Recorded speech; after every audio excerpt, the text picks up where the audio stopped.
Okay, सबसे पहला question मैं जल्दी जल्दी रीड करता हूँ, ठीक है। आई एम एक्सपेक्टिंग कि आपने एटलीस्ट रीड किया हुआ क्वेश्चंस को। An elastic rod, mass, length, area of cross section, Young's modulus is hinged at one end and is being rotated at a constant angular velocity omega in horizontal plane. आपसे पूछा जा रहा find the net elongation in the rod and total elastic potential energy in the rod. So seems very simple question. So let us attempt it. तो मेरे पास situation में जल्दी से एक बार ड्रॉ कर लेते हैं। सो ये हमारा एक रॉड है, इसको थोड़ा थिक कर देते हैं just to look it like rod. So this is a rod and इसको एक एंड पे हिंज करना है। So we hinge it at one end and then इसको एक एंगुलर वेलोसिटी ओमेगा से घुमाना है आपको, ठीक है। अब सबसे पहले मैं मिस्टेक्स के बारे में बात करूंगा कि क्या मिस्टेक्स आप कर सकते हैं, उसके बारे में पहले बात कर लेते हैं। कि आप देखोगे कि इस एंड पे there is no tension, right. This is a free end. Free end पे कोई भी टेंशन नहीं हो सकता, तो यहाँ पे कोई टेंशन नहीं क्योंकि कोई पुलिंग फोर्सेस नहीं है यहाँ पे।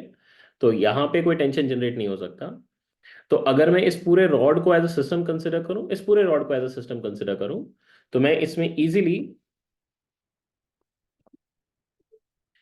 इजीली इस पर्टिकुलर एंड का जो कि आपका हिंज्ड एंड है, इस एंड पे हम टेंशन इजीली कैलकुलेट कर सकते हैं क्योंकि सेंटर ऑफ मास हमें पता है L/2 डिस्टेंस पे घूम रहा होगा। तो फिर accordingly tension at this end will be providing the required centripetal acceleration to the centre of mass of the rod. So T can be written as m omega square into L/2। I hope ये सबको समझ आ रही है ये बात, right. Yes sir. ठीक yes है। सर। तो मैं इस चीज को अगर यहाँ पे मान लो कि कोई अगर ऐसा करता, मान लो ऐसा करता कि इस एंड पे उसने ऐसा दिखाया, just a second। तो मैं यहाँ पे ऐसा कर रहा हूँ कि इस एंड पे मैं टेंशन को दिखा रहा हूँ, दिस इज टेंशन एट, इसको एंड ए एंड बी नाम देते हैं, ठीक है। This is tension eight and A and इसको बी कह लेते हैं, तो टेंशन एट बी तो आपका जीरो ही होगा, ठीक है। This for sure. तो अब कंडीशन क्या होगा आपके पास, आपको ये पता है सेंटर ऑफ मास यहाँ पे है एट ए डिस्टेंस L/2। तो acceleration of centre of mass becomes omega square into L/2। अब tension eight and A, that becomes mass into acceleration of centre of mass which is omega square multiplied with L/2, ठीक है। अब ये तो आपने आराम से निकाल लिया। अब किसी ने क्या किया कि हमने जो एवरेज फोर्स का कंसेप्ट सीखा था, मान लो अगर आपको याद हो तो, अगर रॉड में हर एंड पे टेंशन वेरिएबल है दोनों एंड पे, तो फिर उस केस में हम क्या करते थे, एवरेज फोर्स से कैलकुलेशन कर लेते थे कि ठीक है इधर एक F1 है इधर F2 है, तो F1 प्लस F2/2 करके एंड देन फिर we find out the elongation average force के कंसेप्ट से। तो अगर कोई यहाँ पे भी उसी तरीके से करता कि एवरेज टेंशन अगर कैलकुलेट करता एवरेज टेंशन, और वो ये लिखता कि ये TA प्लस TB/2 है, एंड फिर इसको अकॉर्डिंगली उसने m ओमेगा स्क्वायर L/4 कर लिया, एंड फिर अब इलोंगेशन निकालने के लिए उसने लिख लिया इलोंगेशन इज FL, मतलब m omega square L/4 into L divided by A into Young's modulus. ये कर लिया उसने। आप बता सकते हैं इसमें कुछ गलती हुई है या नहीं हुई है मुझसे। सर हर एक पॉइंट का सर हर एक एक्सेलरेशन पॉइंट पे डिफरेंट है। टेंशन तो सेम नहीं है। हर एक पॉइंट पे।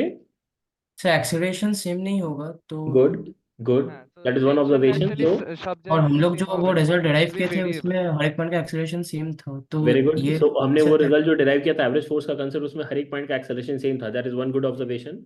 साथ में अगर आपको ये भी याद हो तो मैंने आपको ये भी बताया था कि रिजल्ट कब वैलिड है, जब टेंशन लीनियरली वेरी करती है तब के लिए वैलिड है। हाँ मतलब सर। टेंशन एक एंड से दूसरे एंड तक अगर टेंशन लीनियरली वेरी कर रही है, तब उस केस में आप एवरेज फोर्स के कंसेप्ट से आप कैलकुलेशन कर सकते हैं। मतलब इधर इनिशियल प्लस फाइनल/2 कर दिया एंड देन अकॉर्डिंगली कैलकुलेशन कर लिया। बट यहाँ पे अगर आप ये करोगे तो ये वैलिड नहीं होगा क्योंकि टेंशन जो है वो लीनियरली वेरी नहीं कर रही है। This is not varying linearly, ठीक है। So this can not be applied, can not be applied. Sir linearly नहीं वेरी कर रहा है लेकिन एल से तो प्रोपोर्शनल है। नहीं है, मैं दिखाता हूँ। क्योंकि ये तो आपने एक एंड पे निकाला ना, एक एंड पे निकालोगे तो एल से ही प्रोपोर्शनल आएगा, क्योंकि ओमेगा स्क्वायर आएगा ही आएगा, एम तो आएगा ही आएगा। आप डायमेंशनली चेक कर रहे हो बेसिकली, है ना। अगर हाँ। डायमेंशनली देखोगे तो m ओमेगा स्क्वायर एल का ही तो डायमेंशन आएगा, और कुछ तो आ ही नहीं सकता।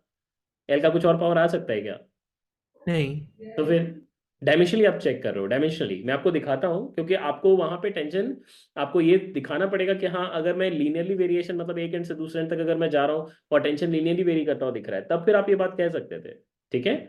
मैं दिखाता हूँ फिर आपको क्लियर होगा ये। Let me just proceed further. So can not be applied since tension does not very linearly with position, linearly with position.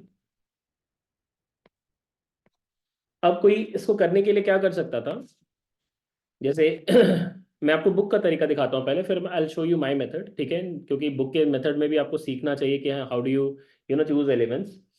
तो वो क्या करते हैं, एक डिस्टेंस से सपोजली मैं एक्स डिस्टेंस पे चले जाता हूँ, ठीक है, I go a distance X from one end, और यहाँ पे इमेजिन करो कि मैंने एक पोजीशन मार्क किया जिसमें टेंशन में टी एक्स मार्क कर रहा हूँ, और यहाँ से एक बहुत ही पतला सा एलिमेंट और चूज कर लिया थिकनेस डी एक्स का, और इस पर्टिकुलर क्रॉस सेक्शन पे मैंने मान लिया कि tension T x plus D T x हो जाएगी।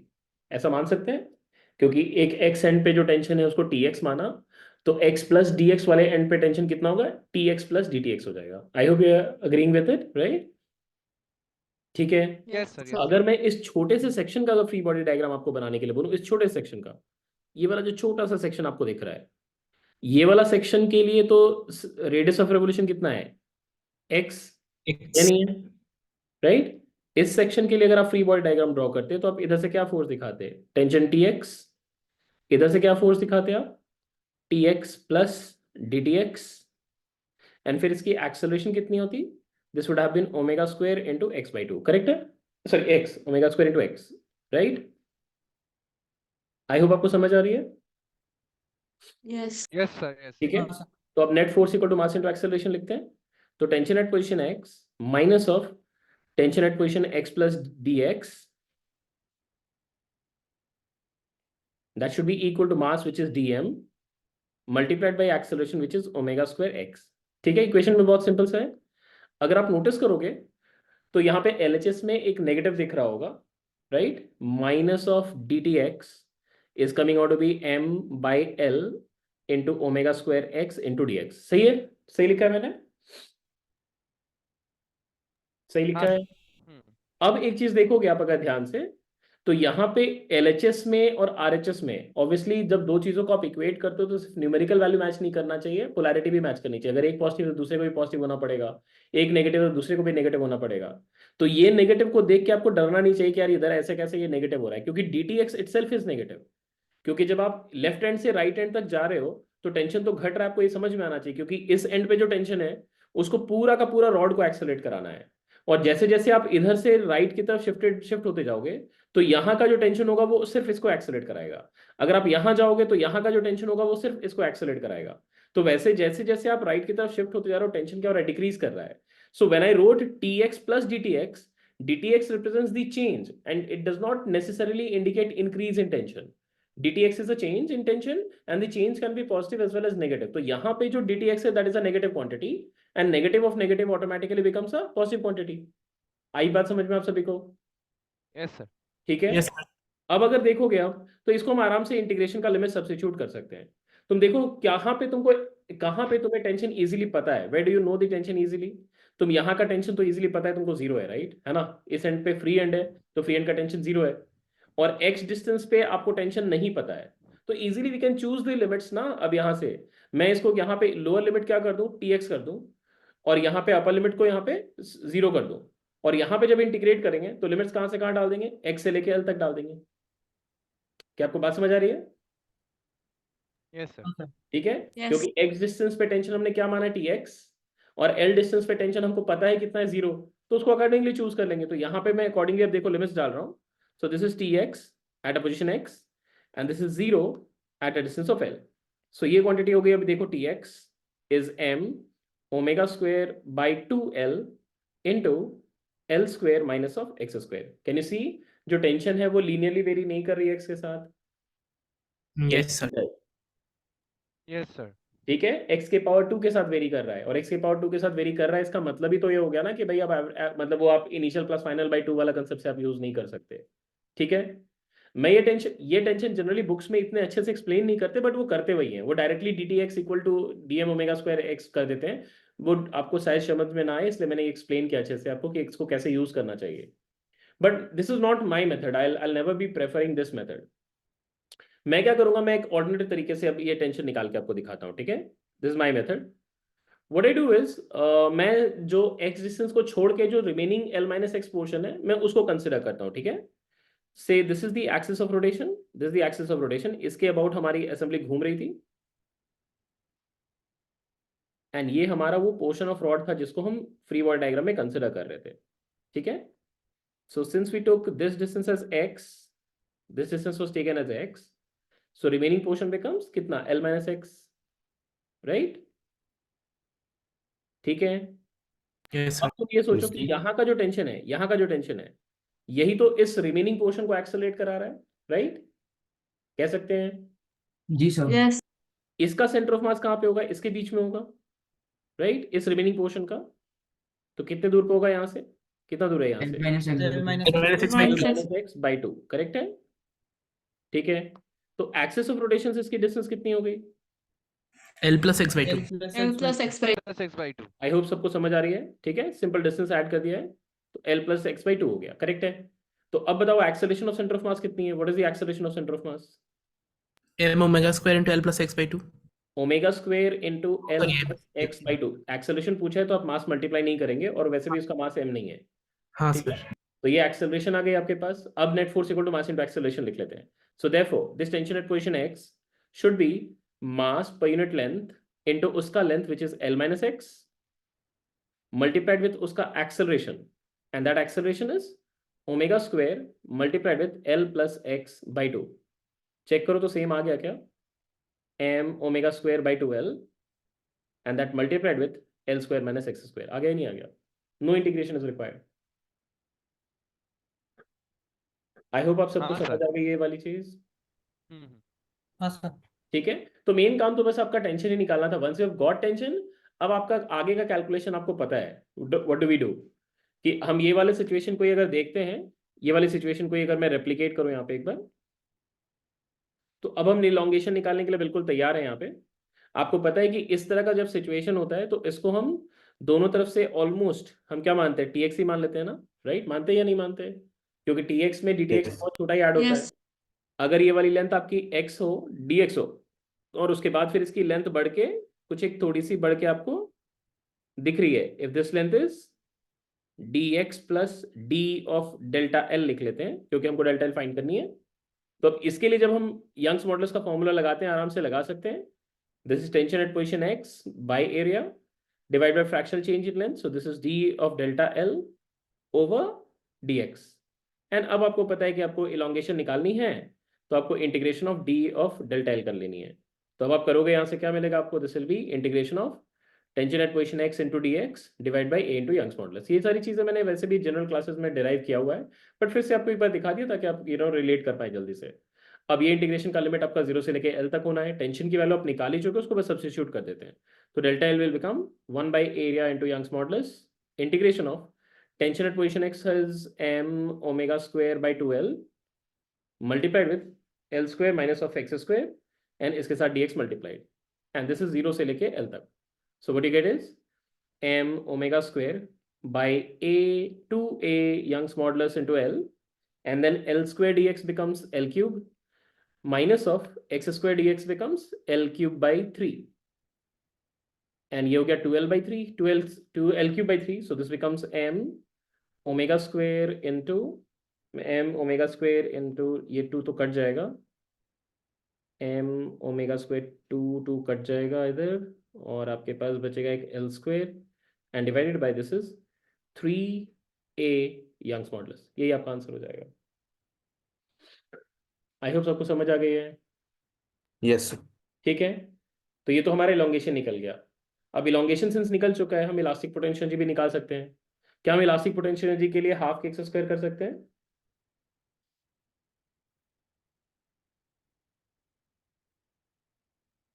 नहीं कर सकते, क्योंकि वो भी यूनिफॉर्म स्ट्रेस के लिए तो है। यूनिफॉर्म नहीं होगा। वो भी यूनिफॉर्म स्ट्रेस के लिए है। हाफ के एक्स स्क्वायर जब आप करते हैं तो याद करो आप उसको किससे कंपेयर करते हैं, स्प्रिंग से कंपेयर करते हैं, राइट? हाँ सर। करते नहीं करते? आप कहते हैं कि एक इलास्टिक रॉड जो है वो हमारा एक स्प्रिंग की तरह ही है, और जैसे स्प्रिंग में आपका के एक्स का स्प्रिंग फोर्स प्रोड्यूस होता है, इसमें भी हम कहते हैं y a by l into delta l का फोर्स प्रोड्यूस होता है। तो पूरा का पूरा वो हाफ के एक्स स्क्वायर वाला लॉजिक जो है वो तो इसी प्रेमाइसिस पे ही डिराइव्ड है कि आप यूनिफॉर्म स्ट्रेस के साथ डील कर रहे हैं। अगर वेरिएबल स्ट्रेस के साथ डील करते हैं तब क्या करते हैं, एनर्जी डेंसिटी का एक्सप्रेशन यूज करते हैं, energy per unit volume is stress का square by twice of Young's modulus, remember? तो बस उसी चीज को हमें यहाँ पे यूज करना पड़ेगा। So what we do is now for elastic potential energy we use energy density का expression du by dv energy per unit volume is stress का square divided by twice of Young's modulus. So value बस substitute कर देते हैं. So what you get is stress is tension at position x by area, इसका square करना है, divide by twice of Young's modulus कर लेनी है. सो du becomes tension at position x तो हम निकाल चुके हैं, उसको बस सब्स्टिट्यूट कर लेते हैं. तो m omega square by 2l multiplied with l square minus of x square. ये वाला पूरा का पूरा टर्म स्क्वायर होना है, ध्यान रखो. अभी यहाँ पे l भी a भी है, तो इसको स्क्वायर करना है. इस पूरे टर्म को हमें स्क्वायर करना पड़ेगा. ठीक है. फिर आपके पास डिनोमिनेटर में ट्वाइस ऑफ यंग्स मॉडुलस भी है, और फिर d V R H S में आ जाएगा, which is area into area into length, which is d x. A d x आपका डी वी बन जाएगा. अब आपको बस यहाँ पे वेरिएबल को सेपरेट करके बस इंटीग्रेट ही कर लेना और कुछ नहीं करना है. तो थोड़ा सा जस्ट रीअरेंज कर रहे हैं.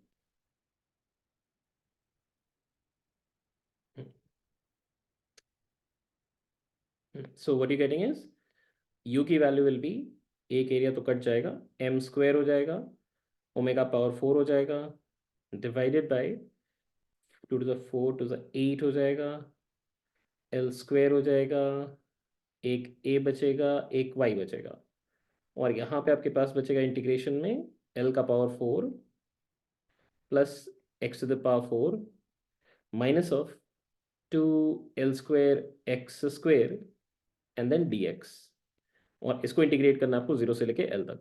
सो this becomes m square omega to the power 4 by 8 l square ay multiplied with this becomes l to the power 5 plus l to the power 5 by 5 minus of this is 2l to the power 5 by 3. That's it. So यहाँ से अब solve कर लें इसको. तो एक l cube तो cut जाए, l स्क्वायर तो कट जाएगा. सो m square omega power 4 this is l cube divided by this is 8ay, and यहाँ पे बस एलसीएम लेके कॉमन फैक्टर्स ले लेते हैं. ये तो 15 है. अब यहाँ पे 15 बचेगा प्लस 3 बचेगा and minus of 5 to the 10 बचेगा. तो 15 3 18, 18 में से 10 चला गया तो बचेगा 8. 8 by 15 आ रहा है, तो 8 भी कट जाएगा, ये 8 और ये 8 भी कट गया. सो फाइनली आपके पास आ गया m square omega 4 l cube by 15 times of a into Young's modulus. ये आंसर हो जाएगा. ठीक है, क्लियर है सभी को? Yes, sir. चलो अभी आगे बढ़ते हैं. We move to next question now. A massless rod is of length L is hinged at one end and is held horizontal by two identical vertical wires which are tied at distances A and B. Identical wires हैं, ये ध्यान देने की बात है. Which are tied at distances A and B from hinged end. Calculate the tension in the wires when a force F acts vertically downwards at the free end. तो situation एक बार आपको ड्रॉ करके समझा देता हूँ, क्योंकि मेजॉरिटी लोगों को शायद क्वेश्चन समझना आए. तो ये है आपके पास एक रॉड है, दिस इज अ रॉड. इस क्वेश्चन में देखो यहाँ पे मासलेस रॉड उन्होंने कह रखा है, ठीक है. तो इस रॉड का कोई वेट नहीं कंसिडर करना आपको, डेटास पे ध्यान देंगे आप. सो यहाँ से इसको हॉरिजॉन्टल रखा गया है and it is held horizontal by two vertical wires. तो एक वर्टिकल वायर आप यहाँ पे लगा दो, ए डिस्टेंस पे उसने कह रखा है, तो यहाँ पे मैंने एक वर्टिकल वायर लगाया है यहाँ पे.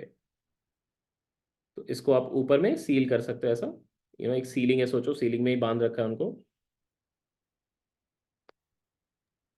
सर बोलिए सर इसका अटेम्प्ट भेजो. क्या भेजेंगे आप?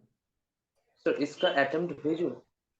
अटेम्प्ट बेटा मैं बाद में देख लूंगा, ठीक है. आप भेज देना, मैं जरूर देखूंगा, ठीक है. आप क्लास के बाद भेज देना, I will see and revert back, ठीक है. सर ग्रुप में भेजो. आप पर्सनली भेज देना, ग्रुप में भी भेज सकते हो, कोई बात नहीं, बट अभी नहीं देखे, अभी नहीं देखेंगे, ठीक है. आपने अटेम्प्ट किया है जो भी, वो आप जरूर मुझे दिखाइए, बट अभी नहीं बेटा, अभी ठीक है. क्लास में फिर मैं ज्यादा एग्जांपल्स कवर नहीं कर पाऊंगा. अब उन्होंने क्या कह रखा है, उन्होंने बोला कि इसी रॉड को हमने क्या किया है, एक एंड से पुल किया है ताकि ये थोड़ा सा नीचे बेंड झुक जाए. तो यहाँ पे हमने क्या किया, फोर्स लगा के इसको नीचे खींचा है एक अदर एंड पे, पूरा उसने कह रखा है. Calculate the tension when a force F acts vertically downwards at the free and, ठीक है. ऑब्वियसली यहाँ पे मैं थोड़ा एग्जैजरेटेड डायग्राम आपको दिखा रहा हूँ, क्योंकि वायर्स से लगा हुआ है ये, तो वायर्स इतना ज्यादा उसको नीचे जाने नहीं देगा. बस डायग्राम के प्रेजेंटेशन के लिए ही है। ये एंगल थीटा जो होगा ये थीटा काफी छोटा होगा, theta will be very small, very small. ये टेंडिंग टू जीरो ही होगा क्योंकि वायर से लटका हुआ है, काफी टेंडिंग टू जीरो बोल रहा हूँ, इक्वल टू जीरो नहीं बोल रहा हूँ, ठीक है। ये एग्जैक्टली इक्वल टू जीरो नहीं होगा। अभी ये वाली डिस्टेंस आपको पता है, यहां से यहां तक की डिस्टेंस उसने दे रखी है, दिस इज ए, और यहां से यहां तक की डिस्टेंस उसने दे रखी है, दिस इज बी। अब अगर आप देखोगे ध्यान से तो पहला वाला वायर जो है वो कितने से नीचे चला गया होगा, पहला वाला वायर कितने से नीचे चला गया होगा, ए थीटा थीटा, ए थीटा करेक्ट है। और दूसरा वाला वायर कितने से चला गया होगा नीचे, कितने से, B theta B B theta d theta. I hope you getting this, ठीक है एवरीबॉडी। अब सोचो कि इंडिविजुअली जो वायर्स हैं, दोनों वायर्स का जो इक्विवेलेंट स्प्रिंग कांस्टेंट जैसे हम लिखते हैं वाई ए बाई एल, ये तो जितना इसका होगा वही इसका भी होगा, राइट, क्योंकि आइडेंटिकल वायर्स उसने क्या ही रखा है। तो Young's modulus, area of cross section, length, इन तीनों के ये सभी चीजें इन दोनों के लिए क्या सेम ही है। तो के का वैल्यू सेम ही होगा, तो फोर्स वो लोग क्या करेंगे, प्रोपोर्शनल टू इलोंगेशन एक्सर्ट करेंगे। तो सिंस इसमें ज्यादा इलोंगेशन आई है तो ये ज्यादा फोर्स एक्सर्ट करेगा, इसमें कम इलोंगेशन आई है तो ये कम फोर्स एक्सर्ट करेगा। तो यहां से जब आप शो करोगे तो इस एंड से जब आप शो करोगे तो आप दिखा सकते हो कि इधर से एक पुलिंग फोर्स आई है के इंटू ए थीटा का पुलिंग फोर्स आया है। वही चीज जब आप इधर से शो करोगे तो यहां से आप बोलोगे के इंटू बी थीटा का पुलिंग फोर्स जनरेट हुआ है, ठीक है। अब हम यहाँ पे क्या करेंगे, सिंस ये इक्विलिब्रियम में है तो बस अब हम क्या करेंगे, टॉर्क बैलेंसिंग कर लेते हैं कि इधर से जो रिस्टोरिंग फोर्सेस का जो टॉर्क है और जो अप्लाइड फोर्स का टॉर्क है वो दोनों आपका आपस में बैलेंस होना चाहिए। रॉड का जो टोटल लेंथ है वो एल है, तो ऑब्वियसली एफ का भी जो एफ अप्लाइड फोर्स है उसकी भी पॉइंट ऑफ एप्लीकेशन आपको कितने डिस्टेंस पे ये पता है, this distance is also known to you. ये डिस्टेंस आपका एल दे रखा है। तो अब टॉर्क बैलेंसिंग करें so net torque is zero. Obviously मैं हिंस के अबाउट ही टॉर्क कैलकुलेट कर रहा हूँ, ये आपको ऑब्वियसली समझ में आ जाएगा। तो अब जब लिखेंगे तो के इंटू ए थीटा ये फोर्स है और इसका परपेंडिकुलर डिस्टेंस वहां से ए है तो इंटू ए किया, फिर के इंटू बी थीटा ये उसका पुलिंग फोर्स है और इसके साथ डिस्टेंस आपका कितना है, बी है, and that should be equal to F into l होना चाहिए, एफ इंटू एल, ठीक है। अब यहां से देखोगे तो आपको के थीटा की वैल्यू मिल जा रही है, के theta is coming out to be F L over A square plus B square आ रही है। ना तो उन्होंने के दिया है हमें, ना तो ये थीटा दिया हुआ है। ये के और थीटा हमें अननोन क्वांटिटीज चूज किए थे, एंड ऑब्वियसली अब हम दोनों वायर का टेंशन निकाल सकते हैं। अगर हमें टेंशन फर्स्ट वायर में पूछा जाए तो कितनी है, ये के टाइम्स ऑफ ए थीटा ही तो है, इसका मतलब इसको ए टाइम्स ऑफ के थीटा लिख सकते हैं। और के थीटा तो आप निकाल ही चुके हो, बस ए को मल्टीप्लाई कर लो तो कितनी हो गई है, F l a over A square plus B square हो गई है। सिमिलर तरीके से आपको T2 चाहिए, that will be k b theta, and that can also be written as b multiplied by k theta, and that becomes f l into b divided by a square plus b square. That is the answer. I hope समझ आ गई है आप सभी को, ठीक है। हाँ सर। Yes sir. ठीक है, नेक्स्ट क्वेश्चन पे चलते हैं।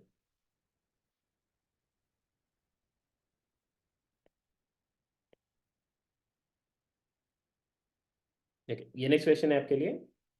इसमें एक्चुअली L1 L2 दिया हुआ है, या फिर ऐसा कह सकते हैं आप, मतलब क्योंकि L1 L2 दिया हुआ ऑब्वियसली तो थीटा भी पता चल गया, और थीटा दे दिया और किसी एक लेंथ L1 को दे दिया तो L2 भी पता चल जाएगा। तो मैं क्या कर रहा हूँ यहाँ पे इस क्वेश्चन में जस्ट एक आपको डेटा दे रहा हूँ कि L1 की वैल्यू L, ये गिवन डेटा है। L2 की value in terms of L आप निकाल सकते हो ना, अगर थीटा दे दिया मैंने तो निकाल सकते हैं आप, हाँ सर। Yes. हाँ ठीक सर है। तो गिवन हाँ आपके सर। लिए क्या है, यंग्स मॉड्यूलस y दिया हुआ है, area of cross section A दिया हुआ है, और इसके साथ में एक और इन्फॉर्मेशन जस्ट ऐड ऑन कर दे रहा हूं यहाँ पे, length of middle wire is L, length of middle wire is L, ठीक है। सर और थीटा दिया हुआ है क्या? थीटा भी दिया हुआ है, ठीक है। अच्छा इसको भी लिख ही देता हूँ, एंगल थीटा, इसमें सिंबल नहीं आएगा, चलो ठीक है मैं थीटा ही लिख देता हूँ, angle theta is also given, angle theta, बस ठीक है, ये तो ऑब्वियसली समझ में आ रहा है, गिवन में लिख दिया मैंने उसको। तो ये सारी चीजें दी हुई है। L2 आप obviously in terms of L1 आप निकाल सकते हो, ये वैल्यू हम लिख सकते हैं, this is L by cos theta, लिख सकते हैं ना, L बाई कॉस थीटा या L into cos theta, l by cos theta. L by L by L by cos theta. cos theta. Right, ये हाइपोटेन्यूज है, ये बेस नहीं है, ठीक है। Okay, now coming back to the question, उसने ये कह रखा है एक फोर्स हमने नीचे में लगा रखा है, ये 3 वायर्स है बेसिकली, ये वायर ये वायर ये वायर, 3 वायर्स हैं, और उन्होंने कह रखा है सेम मटेरियल और थिकनेस का है, मटेरियल और थिकनेस सेम दे रखी है, ठीक है। सो जस्ट डेटा पे थोड़ा ध्यान देंगे कि सेम मटेरियल और थिकनेस उन्होंने कह रखा है, ठीक है। These are important data for solving questions, उसी को यूज करना पड़ेगा आपको क्वेश्चन सॉल्व करते हुए। और उसके बाद फिर अब आपको पूछा गया कि इंडिविजुअल तीनों वायर्स में कितनी टेंशन आपको दिखेगी। ऑब्वियसली जो लेफ्ट और राइट वाला वायर्स है उसमें तो टेंशन मुझे सेम दिखेगा, राइट है नहीं है? लेफ्ट और राइट वाला, बीच वाले में टेंशन क्या होगा, डिफरेंट होगा, क्योंकि लेफ्ट और राइट वाले तो आइडेंटिकल सिचुएशंस में है, तो इसीलिए उनमें क्या होगा, टेंशन आपका सेम जनरेट होगा क्यों टेंशन जनरेट, अब ये सोचो, हमने क्या किया, इधर से खींचा, तो ऑब्वियसली पॉइंट ऑफ सस्पेंशन को आप सोचो कि थोड़ा डिस्टेंस आगे बढ़ गया, ठीक है। जस्ट इमेजिन दिस कि ये पॉइंट ऑफ सस्पेंशन आपकी थोड़ी सी नीचे आ गई है। सिंस ये वायर्स है तो क्या ये बहुत ज्यादा नीचे आया होगा या मतलब बहुत ही छोटा सा डिस्टेंस नीचे आया होगा? Very small. Very small distance, ये आपको थोड़ा सा रियलाइज करना पड़ेगा, this x has to be very small compare to l, ठीक है, ये बहुत छोटा होगा। तो क्या मैं ये कह सकता हूं कि बीच वाला जो वायर है उसमें इलोंगेशन एक्स का आया है, क्या मैं कह सकता हूं? कैन वी से दैट कि बीच वाले वायर में Yes, इलोंगेशन sir. एक्स आई है, कह यस सर। सकता हूं? हाँ सर। बट क्या साइड वाले वायर में भी इलोंगेशन एक्स की आई है, ये वाले वायर में No. नहीं No, सर। और sir. ये No, वाले sir. वायर में, एक्स बाय कॉस थीटा। इनकी कितनी इलोंगेशन आई है? इनकी x by elongation cos theta. कितनी है? एक्स बाई कॉस थीटा बोला आपने नीलाभ, क्या yes sir. X by cos theta, really? Sir sir sir sir side wires. Plus L by cos theta minus L cos theta. देखो ध्यान से देखो, मैं करता हूँ, देखो इधर, इसको थोड़ा जूम इन करते हैं, आप लोगों को क्लियरली समझ आएगा फिर, जस्ट अ सेकंड, ओके। अच्छा, एक चीज रियलाइज करो आप, यहाँ पे मैं एक एंगल मार्क करता हूँ, देखना,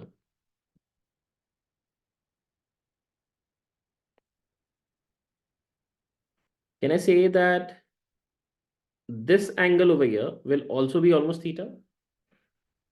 होगी? Yes sir. क्यों कह रहे हैं? Almost. Because Almost, देखो, yes. Almost. बहुत क्यों कह छोटा रहे हो आप? एक्सटेंशन है। हाँ, क्योंकि क्योंकि x बहुत ही x छोटा तो है, बहुत आपको छोटा रियलाइज है। करने की जरूरत है, राइट? ठीक है, अगर x बड़ा होता तो फिर ये बात नहीं कह सकता था, बट मैं इसको आराम से थीटा मान सकता हूँ। तो अब मैंने क्या किया, यहाँ से एक परपेंडिकुलर ड्रॉप कर दिया, यहाँ से एक परपेंडिकुलर ड्रॉप कर दिया इसके ऊपर। तुम देखो तो जो ब्राउन वाला वायर है, क्या उसमें ये वाला पोर्शन ही बस उसका इलोंगेशन है क्या? ध्यान से देख के बताओ, Yes, sir. Yes, Yes, sir. sir. Yes, sir. Yes, right? sir. Can you see that? Yes sir. तो ये लेंथ कितना हो गया, x cos theta, can you see X that? cos theta. Similar तरीके से जो दूसरा वाला वायर है उसमें भी कितना एलोंगेशन आएगा? Sir x cos theta. Same X X cos cos theta. theta. X cos में थीटा। भी आपका x cos थीटा का ही एलोंगेशन आया है, ठीक है। अब आपको पता है ना कि जो मतलब जो फोर्स जनरेट करेंगे वो दोनों, वो अपने अपने इलोंगेशन के प्रोपोर्शनल जनरेट करेंगे। अब सिंस दोनों की लेंथ अलग है, तो जो इक्विवेलेंट स्प्रिंग कांस्टेंट हम लिखते थे, के इक्विवेलेंट जब हम लिखते थे, तो क्या लिखते थे, वाई ए ओवर एल लिखते थे। अब y और a तो सेम दे रखा है उन्होंने, दिया है ना, हाँ, बट k1 k2 तो डिफरेंट हो जाएंगे, राइट? एल के लिए। तो हमें क्या करना चाहिए यहाँ पे, अगर मैं k1 एक का स्प्रिंग कांस्टेंट अज्यूम कर रहा हूँ बीच वाले का, तो साइड वाले का अगर मैं k2 चूज कर रहा हूँ, तो रेशियो मुझे क्या लिखना चाहिए, k1 वाले के लिए लेंथ कितना है, l1, और k2 वाले के लिए लेंथ कितनी है, l2, और इन दोनों का रेशियो कितना है, कितना है ये, cos 1 by theta cos theta, से 1 by cos. 1 bye cos theta. 1 by correct cos है। theta. इसका मतलब k1 अगर मैंने चूज कर लिया तो k2 की value can be written as k1 cos theta, right? Yes, sir. ठीक यस है, सर। तो ये चीज मेरे को पता चल चुकी है, ठीक है। तो लेट अस से अब मैंने क्या किया, k1 को मैंने k अज्यूम कर लिया, ठीक है, k1 को मैंने k अज्यूम कर लिया, तो k2 को क्या हम चूज कर सकते हैं, k cos थीटा होगा, कर सकते हैं ऐसा, Yes, sir. ठीक है। अब हम क्या करते हैं, दोनों तरफ से फोर्सेस अब शो करना शुरू करते हैं, ठीक है। मैं यहाँ पे थोड़ा सा ड्रॉ करता हूँ ताकि आपको क्लियरली समझ में आए। तो इस तरफ से मैंने फोर्स दिखाया, that will be k2 multiplied with elongation which is x cos theta. इधर से भी वैसे ही, this will be k2 multiplied with elongation which is x cos theta. बीच से भी फोर्स आएगा, that is k1 multiplied with elongation which is x, और इधर से क्या है आपका f। देखो तो आपको समझ आ रहा है क्या, and these angles are theta भैया, चेक करो समझ आ रही है नहीं आपको? Yes. अब आपको क्या करना है, बस वर्टिकल कंपोनेंट लेना है और फोर्स बैलेंसिंग करनी है। तो अब कंडीशन क्या होगा आपके लिए, इक्विलिब्रियम में क्या होगा, एट इक्विलिब्रियम अगर मैं लिखूं तो कंडीशन क्या लिखना चाहिए मुझे, F should be equal to क्या लिखेंगे, K1x plus K2 into X cos theta, और उसका भी कॉस थीटा लेना पड़ेगा, और ऐसे दो फोर्सेस हैं इसलिए इंटू 2। देखो तो आपको समझ आइए क्या, समझ Yes, आइए sir. आप सभी को। हाँ सर। Yes, sir. Yes, अब इसको Yes, नेक्स्ट sir. में सब्स्टिट्यूट करते हैं। K1 को हमने K माना और K2 को हमने खुद क्या माना है, K cos थीटा। तो देखो K प्लस ये K cos क्यूब थीटा हो गया, can you see this, and multiplied with x। अच्छा यहाँ पे 2 भी रहेगा, सॉरी ये 2 भी हो गया, ठीक है। yes, sir. तो इसका मतलब आपको kx की वैल्यू पता चल चुकी है, kx की वैल्यू हो गई है, ये हो गई 1 + 2 cos cube theta, and therefore kx comes out to be कितना, f over 1 + 2 cos cube theta. Case किसका फोर्स था, केस किसका फोर्स था, बीच वाले वायर का ना, vertical wire. Vertical wire right. वाला. इसका मतलब टेंशन जो मिडिल वाले वायर में टेंशन T1 अगर लिखें तो कितनी थी, kx ही है, and that will B f over 1 + 2 cos cube theta, ये हो गई टेंशन T1। और T2 निकालनी है तो क्या हो जाएगी, T2 क्या था, K2 x cos theta, right, into cos square theta करेंगे। इंटू cos स्क्वायर थीटा हो जाएगा। आई होप आपको समझ आ रही है, हाँ राइट। सर। ये है K2 x cos थीटा और K2 खुद है K cos थीटा, तो यहाँ पे हो जाएगा f cos square theta divided by 1 + cos cube theta. I hope सबको समझ आ गई, देख लो एक बार।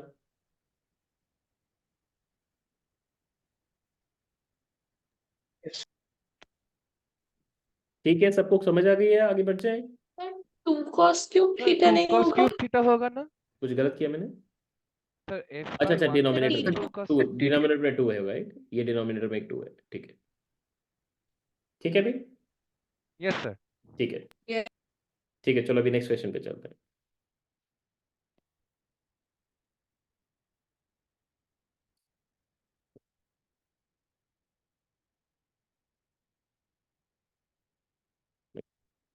ये भी काफी एक टिपिकल सा एग्जांपल है।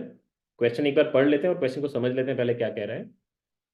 क्वेश्चन में कह रहे हैं a body is in the form of a solid revolution. Solid revolution मतलब 3 डायमेंशनल बेसिकली सिमेट्री उसमें होगा, 3 डायमेंशनल सिमेट्री है, बट उसका शेप हमको पता नहीं कैसा है, ये वजह से एक रैंडमली मैंने ड्रॉ कर दिया आपको समझाने के लिए।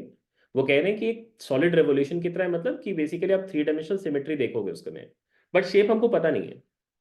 इन्फॉर्मेशन क्या दे रहे हैं वो, radius of upper base of the body is r0, मतलब ऊपर का जो सरफेस है, फ्लैट सरफेस है, उसकी रेडियस उसने r0 दे रखी है, एंड जो इस मटेरियल का डेंसिटी है वो यूनिफॉर्म है, डेंसिटी आपको रो भी दे रखी है। अब साथ में उन्होंने ये कह रखा है कि solid body supports a load P uniformly over it's upper surface. मतलब आप ये सोचो कि एक P एक फोर्स दे दिया और उसको यूनिफॉर्मली स्प्रेड कर दिया पूरे सरफेस पे। जैसे कि इमेजिन करो कि कोई एक वेट होगा जिसको जो पूरा का पूरा आपका उस पूरे सरफेस पे स्प्रेड आउट हो गया होगा, that is what they are saying. अब उन्होंने क्या रखा है, determine how should the radius vary with distance h from top, मतलब ऊपर से अगर आप h डिस्टेंस नीचे जाते हो तो वहां का रेडियस ऑफ क्रॉस सेक्शन क्या आना चाहिए, so that compressive stress at all cross section will be constant.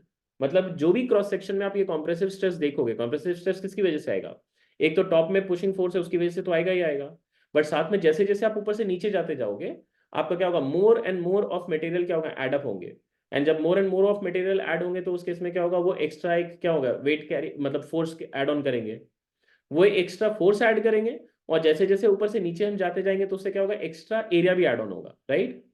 क्या आपको ये बात समझ आ रही है, क्योंकि ऊपर से नीचे अगर रेडियस हम बढ़ाते जाएंगे तो फिर उस केस में आपका रेडियस भी बढ़ेगा, और जो एक्स्ट्रा वेट पुट ऑन होगा उसकी वजह से आपका नेट जो स्ट्रेस होगा वो कांस्टेंट आ सकता है, क्योंकि मैं फोर्स भी बढ़ाता जाऊंगा और एरिया भी बढ़ाता जाऊंगा, ऐसा कि फोर्स पर यूनिट एरिया आपको क्या मिले, कांस्टेंट मिले। क्या आपको बात समझ आ रही है ये चीज, Yes, sir. Yes, sir. Right. तो अब आपको क्या करना है यहाँ पे अगर मैं यहाँ पे इक्वेशन लिखूं, कैसे इक्वेशन लिखेंगे, अगर मैं स्ट्रेस लिखता हूं, यहाँ पे स्ट्रेस लिखता हूं किसी भी क्रॉस सेक्शन पे, तो इतना तो पक्का है ये P over area pi r0 square का आना चाहिए, क्योंकि टॉप पे यही दे रखा है उन्होंने, और यही आपका हर एक लोकेशन पे होना चाहिए, किसी भी लोकेशन पे आप कैलकुलेट करोगे तो यही होना चाहिए। अब मान लो कि अगर यहाँ पे टोटल वेट आपका W आ चुका है, मतलब ये यहाँ से मतलब ऊपर से H हाइट तक अगर मैं लिख रहा हूँ उसमें वेट W ले लिया मैंने, ठीक है, W is weight in you know within that volume जो भी शेप का है हमारे पास। तो इसमें क्या हम ऐसे लिख सकते हैं, this will be P plus W divided by this will be area वहां का, लिख सकते हैं क्या? ये area basically pi R square हो जाएगा। क्या आपको बात समझ आ रही है? ये आपकी पाई आर स्क्वायर हो जाएगी। क्या आपको ये बात समझ आ रही है? हाँ सर। यस हाँ सर। सर। ओके, इसको एक पल के लिए मैं यहाँ पे ए नॉट लिख देता हूँ, let's say this is a not, फिलहाल के लिए इसको ए नॉट लिख देते हैं। अभी मैंने क्या किया, इस ए को मैं एलएचएस में लेके आता हूं, तो P A becomes equal to P A naught and plus W into A naught हो जाएगा। अब मैं इसमें एक डिफरेंशियल चेंज कंसिडर करता हूं, इसमें दोनों साइड में एक डिफरेंशियल चेंज ले लेता हूं, मतलब डी ऑफ द वेरिएबल। तो पी ए में तो पी इज अ कांस्टेंट, क्योंकि वो ऊपर में कोई एक फोर्स था जो यूनिफॉर्मली स्प्रेड था, उन्होंने ये बता रखा है।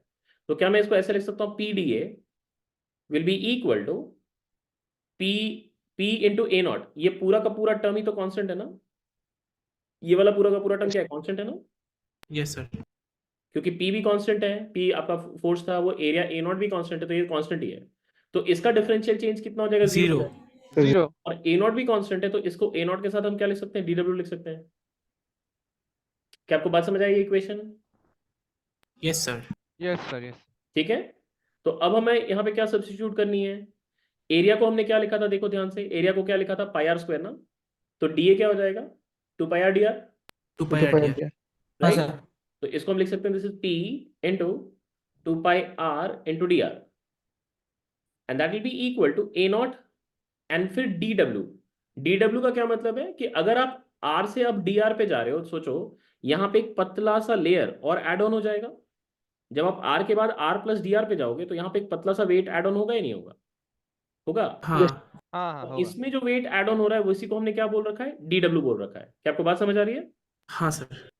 दिस इज डी डब्ल्यू, मतलब जो पहले से था वो डब्ल्यू था, अब जब हमने आर से आर प्लस डी आर पे गए तब आपका weight W plus D W हो गया, तो चेंज तो आपका डी डब्ल्यू का ही होगा। तो ये डी डब्ल्यू को आप क्या लिखेंगे, आपको डेंसिटी ऑफ मटेरियल तो उसने कांस्टेंट दे ही रखा है, डेंसिटी के साथ मैं एरिया को मल्टीप्लाई करूंगा, और फिर थिकनेस जो है अपना उसको डी वाई ले सकते हैं, क्योंकि डी एच ले सकते हैं राधा, क्योंकि एच के टर्म्स में उसको चाहिए, तो ये वाली हाइट को हम डी एच लिख सकते हैं क्या, राइट, क्योंकि एच हाइट में फिर आपने डी एच का चेंज किया, correct. So density into area into thickness, and thickness से आपकी डी एच है। देखो आपको समझ आ रही है क्या, कोई पार्ट में दिक्कत है आपको, कोई पार्ट में प्रॉब्लम है आप लोगों को? नहीं sir. No sir. No sir. ये पाई कैंसिल आउट हो गई, एक आर भी कैंसिल आउट हो जाएगा, एंड ध्यान से देखोगे आपके पास तो 2p into D R over R, मैं आर एच एस से एक आर को एल एच एस में लेके आ गया, this is rho A naught into D H आ गई है, करेक्ट है। अब आप इंटीग्रेट कर लो, यस सर। इंटीग्रेट कर लो इसको, h का लिमिट 0 से लेके h तक और r का लिमिट r नॉट से लेके r तक। अब आप देखोगे तो यहाँ पे आ रही है 2p ln of r by R naught, this becomes rho A naught into H, and therefore r becomes r naught into E to the power rho A naught H divided by 2p। यही आपका answer हो जाएगा, मतलब ये exponentially increase करेगा height के साथ, मतलब डेप्थ के साथ ज़्यादा बोल सकते हैं, या तो हाइट नहीं है डेप्थ लिया हमने, तो ये डेप्थ h और यहाँ पे रेडियस, ये आर नॉट से स्टार्ट करेगा and then this is an exponential rise. I hope आपको समझ आ गई है।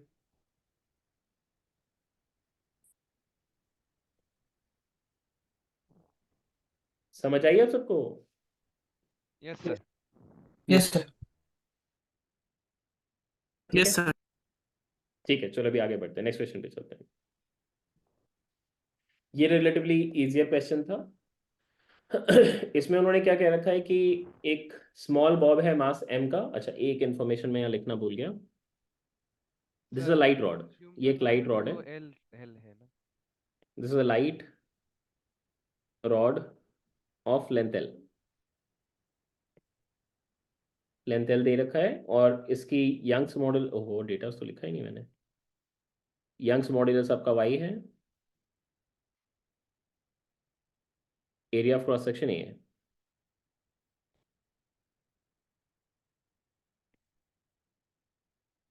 ये डिटेल आपको दे रखे हैं।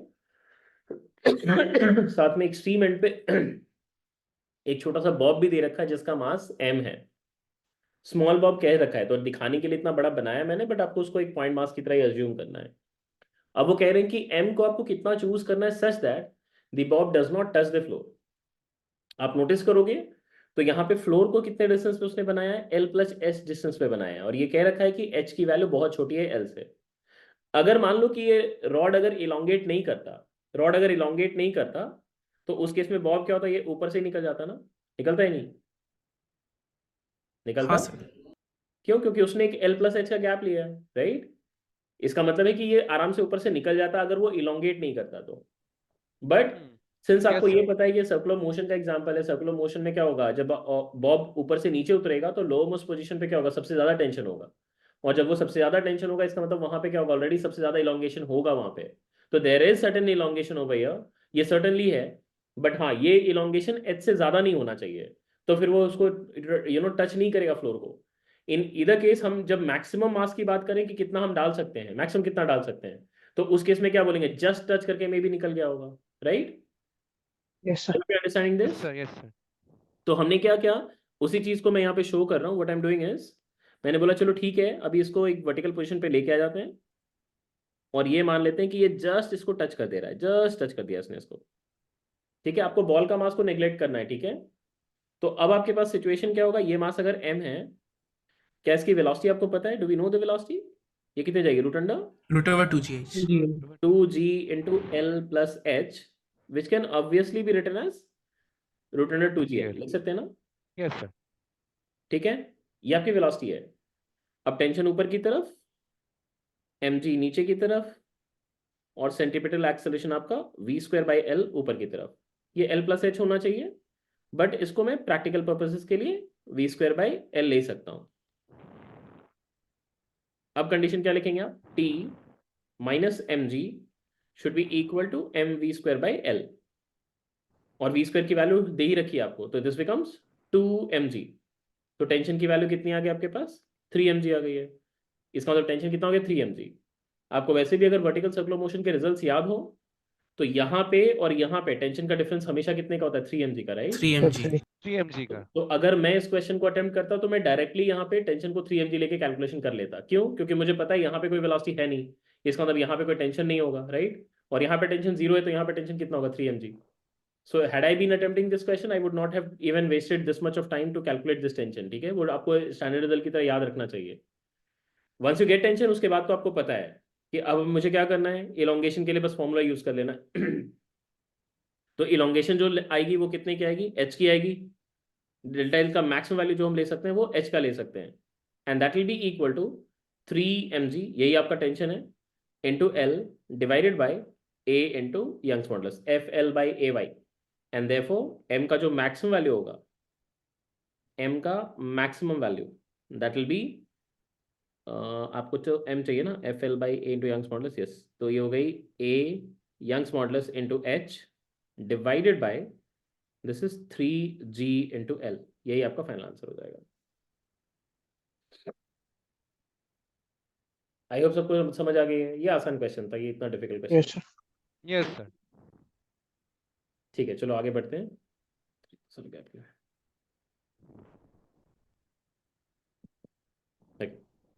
इस नेक्स्ट क्वेश्चन पे चलते हैं।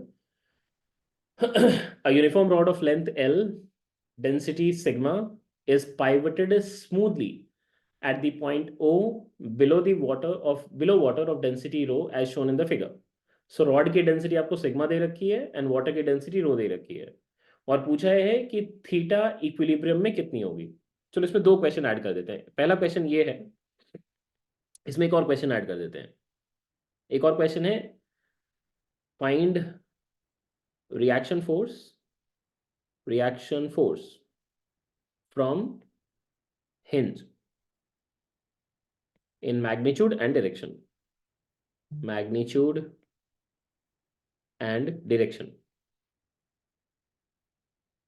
ये दोनों ही आपको फाइंड करनी है। अब इसमें जो कंसेप्ट हमारा यूज होने वाला है वो बेसिकली सेंटर ऑफ बॉयंसी का है। अगर आपको याद हो तो सेंटर ऑफ बॉयंसी एक ऐसी पॉइंट है ऑब्जेक्ट के लिए जहां पे हम बॉयंट फोर्स एक्ट करता हुआ शो करते हैं। और बॉयंट फोर्स कहाँ से एक्ट करता है? Centre of mass of displaced liquid. तो यहाँ पे डिस्प्लेस्ड लिक्विड कितने दूर पे है? ये है आपका डिस्प्लेस्ड लिक्विड, ये वाले पोर्शन का। तो उसका जो भी हाइट होगा, जो भी लेंथ होगा, उसके बीच से एक्ट करेगी। तो क्या हम इसका लेंथ जानते हैं? Do we know this length? ये लेंथ H जानते sin हैं? theta. Sir, Yes. H by sin. Sorry, H by sin theta. हाँ. H by sin theta. H sine theta नहीं है, एच बाई साइन थीटा है। बार बार गलती नहीं करेंगे और इत्रो। हाँ सर, सॉरी. हाँ, सो ये लेंथ आपकी जो है, ये length, this length over here is, इसको मैं कुछ मान लेता हूँ, let us take this as R, ठीक है। हाँ, इसको लिख देते हैं, this is H by sine theta, ठीक है, this is H by sine theta. तो मैं ये दिखा सकता हूँ कि सेंटर ऑफ बॉयंसी इसके बीचों बीच लाई करेगा, दिस इज सीओबी। एंड यहाँ पे आप दिखा सकते हो कि बॉयंट फोर्स बेसिकली यहाँ से ही एक्ट कर रही है। और वेट जो एक्ट करती है वो तो सेंटर ऑफ मास से एक्ट करती है, वो बीचों बीच से एक्ट करेगा, दिस इज सेंटर ऑफ मास। और यहाँ से आपका वेट एक्ट कर रहा होगा। ये ऑब्जेक्ट ऑब्वियसली एक रेयर लिक्विड में है ना, डेंसर लिक्विड, सॉरी ये ऑब्जेक्ट जो है वो एक डेंसर लिक्विड में है ना, है या नहीं है? कैसे पता चलता है Yes. डेंसर लिक्विड में? सर इक्विलिब्रियम हो जाता है बोले। नहीं, अगर आप देखोगे, अगर अगर ऑब्जेक्ट ज्यादा डेंसर होता तो फिर पक्का है इसको डुबा देता, है ही नहीं है? अगर हाँ, ऑब्जेक्ट डेंसर sir. होगा तो ऑब्वियसली इसको डुबा देगा। ये इसको फ्लोट करके रख पा रहा है, इसका मतलब ही क्या है? इसका मतलब लिक्विड आपका क्या है? ज्यादा डेंसर है। तो अभी हम क्या करेंगे इस पे? व्हाट वी डू इज कि जो रिएक्शन फोर्स है, मतलब यहाँ से जो हिंद से जो रिएक्शन फोर्स आएगा, अभी फिलहाल के लिए उसके बारे में ज्यादा चिंता नहीं करते, ठीक है? क्योंकि हमको जब भी टॉर्क बैलेंसिंग करनी होगी तो यहाँ से क्या फोर्सेज आ रहे हैं उससे तो कोई फर्क नहीं पड़ेगा मुझे, राइट? तो अभी फिलहाल के लिए एक पल के लिए उसको छोड़ भी देते हैं। हम यहाँ पे बस पहले एंगल थीटा फाइंड कर लेते हैं कि वो कितना आने वाला है। इसके लिए हमें क्या जरूरत पड़ेगी? हमें इन डिस्टेंसेस की जरूरत पड़ेगी, ये वाले डिस्टेंसेस की जरूरत पड़ेगी। यहाँ से ये डिस्टेंस कितना आएगा? कितने लिखे हम? What is this distance over here? देखो, मैंने ये वाला डिस्टेंस को r माना था, तो सेंटर ऑफ बॉयंसी कितने दूर पे होगी? r/2 पे होगी ना? होगी। Yes. Yes. तो Yes, sir. ये डिस्टेंस कितना हो गया हमारे लिए? This is r/2 cos theta हो गया। सिमिलर तरीके से mg जितने से ऐड कर रही है वो तो half of length of rod पे ऐड कर रही होगी। तो उसका टोटल लेंथ जो भी l दे रखा हो ना, टोटल लेंथ तो l दे रखा है, तो इसको मैं l/2 cos थीटा लिख सकता हूँ यहाँ से। This is l/2 cos theta. अब आप क्या करो? बस टॉर्क बैलेंसिंग कर लो। सो नेट टॉर्क, इसे हमें जीरो करनी है अबाउट हिंज। अब यहाँ से बॉयंट फोर्स का torque, so buoyant force into r/2 cos theta, that should be equal to mg multiplied with l/2 cos theta. अब वैल्यूज को सब्स्टिट्यूट करेंगे। बॉयंट फोर्स के लिए हमें डेंसिटी ऑफ लिक्विड चाहिए, डेंसिटी ऑफ लिक्विड उसने दे रखा है रो है, तो rho into volume of submerge portion, volume of submerge portion के लिए area multiplied by length which is r, तो रो v हो गया into g into r/2 cos theta, that should be equal to, अभी mg लिखना है, mg के लिए उसने डेंसिटी दे रखा है आपको सिग्मा, और उसका टोटल लेंथ है l, तो एरिया इनटू लेंथ कर लिया, ये हो गया वॉल्यूम, मास हो गया, इसके साथ g मल्टीप्लाई किया, अभी l/2 cos थीटा इधर आ गया। यहाँ से cos थीटा तो हटा ही देते हैं, बेकार का ड्रैग कर रहे हैं इसको, ये g और ये g भी कैंसिल आउट हो गया, ये एरिया भी कैंसिल आउट हो गया। So what you getting is rho r square, नीचे का 2 भी कट जाएगा, is coming out to be equal to sigma into L square आ रही है। तो यहाँ से अगर आप नोटिस करोगे, r स्क्वायर मतलब ये है h बाई साइन थीटा का स्क्वायर, तो rho into H square by sine square theta is equal to sigma into L square आ गई है। तो यहाँ से आप साइन थीटा की वैल्यू क्लियरली देख सकते हो, sine theta will come out to be root under of rho over sigma, and that multiplied with this is h by L, this is h over l। ठीक है, ये आपका final answer हो गया। हमारा पहले पार्ट का आंसर निकल चुका है। अब हम क्या कर सकते हैं? अब हम रिएक्शन फोर्स भी फाइंड कर सकते हैं कि रिएक्शन फोर्स कितनी आनी है यहाँ से। What is the reaction force from here? ये रिएक्शन फोर्स चाहिए तो क्या करना पड़ेगा आपको? Force balancing mg minus fb. हाँ, mg minus fb. mg minus fb करोगे ना, तो इसका मतलब नॉर्मल रिएक्शन आप किधर लोगे? किधर लोगे? ऊपर की तरफ, Upwards. Upwards. है ना? और Yes, अगर sir. आप fb माइनस mg करोगे तब किधर लोगे? डाउनवर्ड्स। Downward. Downwards. ओ अच्छा, एफ भी तो ज्यादा होगा ना। बट ये फर्क But नहीं ये पड़ता, मैं ऊपर आपको से। बताता हूँ। वेक्टर क्वांटिटी के साथ तो अच्छी चीज यही हाँ है, नेगेटिव आ जाएगा। और नेगेटिव आ negative आ जाएगा जाएगा। वही। तो आपको बहुत ज्यादा चिंता करने की इसमें जरूरत नहीं है, बहुत ज्यादा चिंता करने की इसमें जरूरत नहीं है। आप आराम से, आपको जिधर भी मन करता है आप ले लो, इतना दिमाग ही मत लगाओ, क्योंकि दिमाग लगाने जाओगे कम से कम भी तो 10-20 सेकंड आप तो वेस्ट करोगे, तो फिर वो करने की जरूरत ही नहीं है।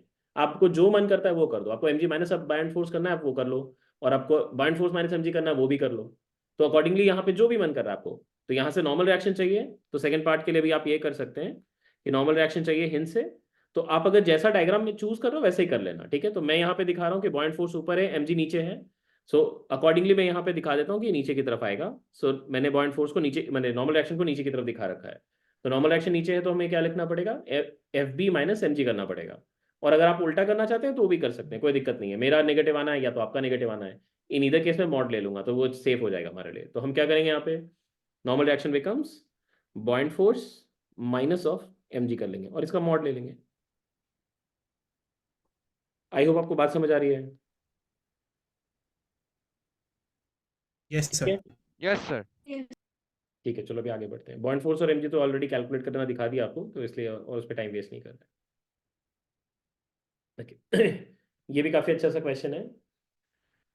A wooden cylinder of length L, radius R, density rho has a thin metal piece of mass m attached to its base. Find minimum value of mass m so that that would make this cylinder float in stable equilibrium in liquid of density sigma. ये वाली condition अगर आपको याद हो तो मैंने cover की थी कि किसी ऑब्जेक्ट को हम स्टेबल इक्विलिब्रियम में कैसे रख सकते हैं। एक बार कंसेप्ट को ब्रीफ कर देते हैं कि अगर कोई भी ऑब्जेक्ट है जो डूबा हुआ है, जनरली अगर नीचे में कुछ आपने बहुत हैवी मास नहीं लगा रखा है, तो फिर उस केस में क्या होता है, सेंटर ऑफ मास जनरली ऊपर होता है और सेंटर ऑफ बॉयंसी जो होता है वो क्या होता है, नीचे होता है, राइट। नीचे होता है। तो जब हम इसको थोड़ा सा टिल्ट करते हैं, जब भी थोड़ा सा भी टिल्ट होगा तो फिर सेंटर ऑफ बॉयंसी से आपका बॉयंट फोर्स ऐड करेगा, mg आपका सेंटर ऑफ मास ऐड करेगा, और इसमें ये क्लॉकवाइज टॉर्क आके क्या होगा, गिर जाएगा, राइट, यस है ना। सर। तो दैट्स एन अनस्टेबल इक्विलिब्रियम का कंडीशन। जब centre of buoyancy centre of मास से नीचे होती है तो वो अनस्टेबल इक्विलिब्रियम का कंडीशन होता है। और अगर आपने सेंटर ऑफ बॉयंसी को अगर ऊपर कर दिया तो फिर क्या हो जाएगा, वो आपका स्टेबल इक्विलिब्रियम हो जाएगा।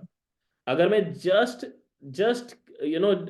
सेंटर ऑफ बॉयंसी और सेंटर ऑफ मास को अगर कोइंसाइड करा दूं, तब वो वाले कंडीशन में क्या होगा, मिनिमम वाला केस आ जाएगा, क्योंकि उसने बोला है मिनिमम मास कितना हैंग करोगे आप, ताकि आपका सेंटर ऑफ मास ताकि आपका ऑब्जेक्ट स्टेबल इक्विलिब्रियम में हो पाए। तो अगर मैं सोचो, अगर मैं सेंटर ऑफ बॉयंसी और सेंटर ऑफ मास को अगर मैंने कोइंसाइड करा दिया, इमेजिन करो यहाँ पे ही सेंटर ऑफ बॉयंसी भी है, यहाँ पे ही आपका सेंटर ऑफ मास भी है, सोचो। अब अगर मैं बोलूं कि अगर और भी मास अगर मैंने ऐड किया इसमें, तब उस केस में क्या होगा, सेंटर ऑफ मास और नीचे आ जाएगा। तो फिर उस केस में क्या होगा, आपका सेंटर ऑफ बॉयंसी ऊपर रह जाएगा और सेंटर ऑफ मास आपका नीचे आ जाएगा, और वही आपके लिए क्या होगा, आपका स्टेबल इक्विलिब्रियम का कंडीशन हो जाएगा। तो मिनिमम वाले केस में हमें क्या करना है, सेंटर ऑफ बॉयंसी को सेंटर ऑफ मास से कोइंसाइड करानी है। पहली चीज आपको ये रियलाइज करना है कि अगर मुझे minimum value of mass m चाहिए, इसका मतलब हमें centre of buoyancy and centre of mass को centre of buoyancy coincident with centre of mass रखना है, ठीक है। अब इसका कैलकुलेशन बस अब करना शुरू करते हैं। ये लेंथ L है और यहाँ पे सबमर्ज पोर्शन कितना है ये नहीं पता हमें, तो let us take this to be h, मान लेते हैं ये डिस्टेंस h पे है। तो इसका सेंटर ऑफ बॉयंसी कितने दूर पे होगा, सेंटर ऑफ बॉयंसी h/2 पे होगा, h/2। राइट। सो h/2 से नीचे होगा ना, क्योंकि ये मेटल पीस है। क्या हो गया बेटा, h/2 से नीचे होगा ना, क्योंकि वो मेटल पीस है। ये It will be Center of- considered the whole. ये थिन मेटल पीस है, तो उसका कोई थिकनेस नहीं है, पहली चीज तो, ठीक है। अच्छा हाँ sir.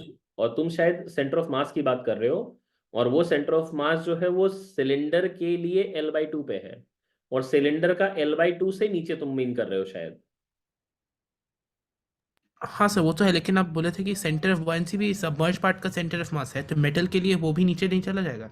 Volume of displace liquid के लिए, अच्छा। वॉल्यूम ऑफ गधे हो तुम, एकदम बेवकूफी का सवाल पूछ रहे हो। सेंटर ऑफ बॉयंसी क्या होता है, centre of mass of displace liquid and not centre of mass of solid which is submerge inside the liquid. ओ अच्छा, सॉरी सर, हाँ? कंफ्यूजन हो गया था तो ना? तो ये सेंटर ऑफ बॉयंसी हो गया, और इसी सेंटर ऑफ बॉयंसी को हमें क्या करना है, सेंटर ऑफ मास से कोइंसिडेंट रखना है। This has to coincide with centre of mass of object अभी इस कंडीशन में। तो हमें ये डिस्टेंस पता चल गई है, ये डिस्टेंस आपकी h/2 है। हमें मेटल प्लेट का थिकनेस को एकदम बिल्कुल नेग्लिजिबल मान के चलना है। तो पहले तो कंडीशन ऑफ इक्विलिब्रियम ही लिख लेते हैं। Let us write down the condition for equilibrium. For equilibrium हमें क्या करना है, नेट वेट और नेट अपथ्रस्ट उन दोनों को इक्वेट करना है। तो पहले नेट वेट लिख लेते हैं, mg आएगा, इसके साथ साथ एक उसका खुद का वेट भी आएगा, तो density into area which is πr² into length, ये हो गया वॉल्यूम, इंटू जी, ये हो गया net weight, and that should be equal to upthrust, so which is sigma into A area which is πr² into height which is h ρ/v/g, ये आ गया। ये हमारा पहला कंडीशन है। This is the first condition relating h। इसको थोड़ा सा rearrange कर लेते हैं, πr² से डिवाइड कर देते हैं, तो mg/πr², इसको अलग कर लेते हैं, थोड़ा सा बेटर दिखेगा। अच्छा, जी तो हर चीज से कट जाएगा, तो जी को हटा ही देते हैं यहाँ से, कैंसिल होगा। जी को हटा देते हैं। तो ये m/πr² हो गया, एंड यहाँ से plus ρl is equal to sigma h। ये आपके पास एक कंडीशन आ गया। तो थोड़ा सा सिंप्लीफाइड वर्जन आपका उसी इक्वेशन का दिख रहा है हमें। अब हम वो कंडीशन को यूज करेंगे कि सेंटर ऑफ मास हमारी कहाँ लाई कर रही है। अगर मान लो कि मैंने जहां पे मेटल प्लेट लगाए उसी को मैंने y=0 ले रखा है, और ऊपर का डायरेक्शन को मैं पॉजिटिव वाई एक्सिस चूज कर रहा हूँ, ठीक है, पॉजिटिव वाई एक्सिस है ये ऊपर की तरफ। तो अब y coordinate of centre of मास कितना आना चाहिए, कितना, h/2 आना चाहिए, आना चाहिए ना। Yes Yes, sir, sir. Yes sir. अब फॉर्मूला लगाते हैं। फॉर्मूला क्या है, m1 into y1 plus m2 into y2 by m1 plus m2। तो m1 मतलब m प्लेट को ही ले लेते हैं, उसका y coordinate 0, plus m2 cylinder को ले लेते हैं। तो सिलेंडर का मास कितना है, डेंसिटी इंटू वॉल्यूम इन, ठीक है, डेंसिटी टू वॉल्यूम, ये तो हो गया उसका मास। और उसका सेंटर ऑफ मास कहाँ है, सिलेंडर का सेंटर ऑफ मास कहाँ पे है, L/2. L/2 पे। Very good. सो ये L/2 लिया। सो m1 y1 plus m2 y2 कर लिया, बाई m1 प्लस m2 लिखेंगे, तो m plus ρ/r² into l, and that has to be equal to h/2। That's it. अब ये h/2 की वैल्यू को, h की वैल्यू को हम यहाँ पे आराम से यूज कर सकते हैं। h की वैल्यू हम फर्स्ट इक्वेशन से सब्स्टिट्यूट कर देंगे। तो फर्स्ट इक्वेशन से लिख लेते हैं, ये हाफ ऑफ, ये क्वांटिटी हो जानी है अपनी m/πr², और यहाँ पे सिग्मा से डिवाइड भी हो जाएगा। अच्छा, ऐसे कर लेते हैं, प्लस ρl, एंड फिर यहाँ पे h से ही डिवाइड कर दे ना, सॉरी, सिग्मा से डिवाइड हो जाएगा, 2 इंटू सिग्मा हो जाएगा, 2 सिग्मा। ठीक है, आप देख लो एक बार इक्वेशन को, क्लियर है या नहीं आपको। Yes, sir. ठीक है? Clear. Yes sir, clear clear. अभी इसको थोड़ा सा रीअरेंज करते हैं। So what you getting is ρ/r² into l²/2 is equal to 1/2 sigma into πr² into m plus ρl into πr² and इसका होल स्क्वायर। देखो तो ये आ रहा है क्या, चेक करो एक बार। हाँ सर, हाँ सर। Oh, हाँ है? सर. अभी ये स्क्वायर रूट ले लेते हैं दोनों तरफ, तो स्क्वायर, ये 2 हट जाएगा, तो स्क्वायर रूट लेने से क्या आ जाएगा आपके पास, रो सिग्मा का प्रोडक्ट आ जाएगा, πr² तो पूरा का पूरा बाहर आ जाएगा, ये बाहर, ये रूट के अंदर। अभी πr² बाहर आ गया, एंड इंटू l भी बाहर आ गया, और इसके साथ आपका m plus ρl into πr² रह गया। अभी आप m की वैल्यू को निकाल सकते हो। तो m की वैल्यू कितनी आ गई आपके पास, m is coming out to be, πr² को बाहर निकालो, l को भी बाहर निकाल लो। तो यार ये root under of rho sigma minus of rho, ना ना ना ना ना, हाँ ठीक है, into l into πr²। That's the answer, ये आंसर हो गया। चेक करो सबको क्लियर है या नहीं है, क्लियर है सभी को। Yes, sir. Clear. ठीक है, कुछ पूछना था बोलो बेटा। सर। प्रैक्टिकली तो इस, अगर ये मास को हमने लिया तो वो तो न्यूट्रल इक्विलिब्रियम में रहना चाहिए ना। हाँ, और ये तो वैसे ही सवाल तुम मुझसे पूछ रहे हो, जैसे कि अगर मैं ये बोलूं कि अगर कोई ऑब्जेक्ट है यहाँ पे रखा हुआ है, इसका मास m दे दिया, फ्रिक्शन कोफिशिएंट म्यू दे दिया, मैंने हम्म। बोला कि इधर से फोर्स लगाओगे तो हम्म। कम से कम कितना फोर्स के लिए इस ब्लॉक को स्लाइड करा सकते हो? क्या आंसर है इसका? सर वो म्यू एम क्यों? म्यू से स्लाइड कर जाएगा? सर नहीं, थोड़ा ज्यादा बस, कितना ज्यादा? इन्फिनेटसिमली स्मॉल नहीं तो बताओ, न्यूमेरिकल वैल्यू बताओ मुझे कि what is the minimum force required to move the block. DF क्या होता है? कितना? तो कुछ बता ही नहीं सकते हो तो। नहीं बता सकते हो तुम? इसका मतलब क्वेश्चन को छोड़ के आ जाओगे अगर आ गया तो? What is the minimum force required to move the block, इसका मतलब ऐसा कभी क्वेश्चन नहीं किया तुमने? हाँ सर, ठीक है क्या सर, क्या लिख के क्या, वही तो मैं जानना चाह रहा हूँ तुम्हें। तब म्यू तो एम जी ये नहीं लिखा है। बोला होगा ना कि हाँ इनफाइनेटिसिमली स्मॉल इनफाइनेटिसिमली लार्ज। नहीं नहीं बोलो तो क्या बोला? सर, म्यू एम जी बोला है। क्यों? म्यू से तो नहीं मूव करेगा, मैं तो बता रहा हूँ तुम्हें, वो तो लिमिटिंग फ्रिक्शन है। हम्म। हम्म। अरे गधा, इतना तो तुमको कॉमन सेंस जनरेट करना चाहिए ना कि हाँ मैंने उससे थोड़ा भी बड़ा ले लिया तो फिर काम हो हाँ जाएगा ना मेरा। और वो थोड़ा बड़ा कितना करना है, जितना छोटा आप इमेजिन कर सकते हैं। ठीक है सर। तो ये मास आया सपोजली 10 किलोग्राम, तो मैंने बोला 10.00000, जब तक थक ना जाओ तब तक जीरो ऐड करना, उसका फिर एक वन डाल के सो जाना। ठीक है सर। तो उतना मास ले लोगे तो हो गया ना। अभी अब तो सेंटर ऑफ बॉयंसी क्या हो गया, सेंटर ऑफ मास से ऊपर चला जाएगा ना। हम्म। तो फिर फालतू के ठीक है सवाल कर रहे हो। सर बोलिए। सर इक्वेशन 1 में एक डाउट है कि एम जी प्लस, अगर हम तो एम जी तो ऐड कर रहे हैं, उसके साथ रो पाई आर स्क्वायर एल जी क्यों ऐड किया? सो एक गधा कहीं का, हे भगवान, खाली ये प्लेट का मास लेगा, सिलेंडर का मास नहीं लेगा। अच्छा सिलेंडर में है ना, अच्छा प्लेट भी है बोलो ही। और नहीं तो फिर सेंटर ऑफ बॉयंसी को हम नीचे कैसे, सेंटर ऑफ मास को नीचे कैसे ला रहे हैं? उस प्लेट के हेल्प से ही तो सेंटर ऑफ मास को नीचे लेके आ रहे हैं। हाँ सर, नीचे तो भारी मास रखना पड़ेगा। तो फिर हाँ सर सॉरी।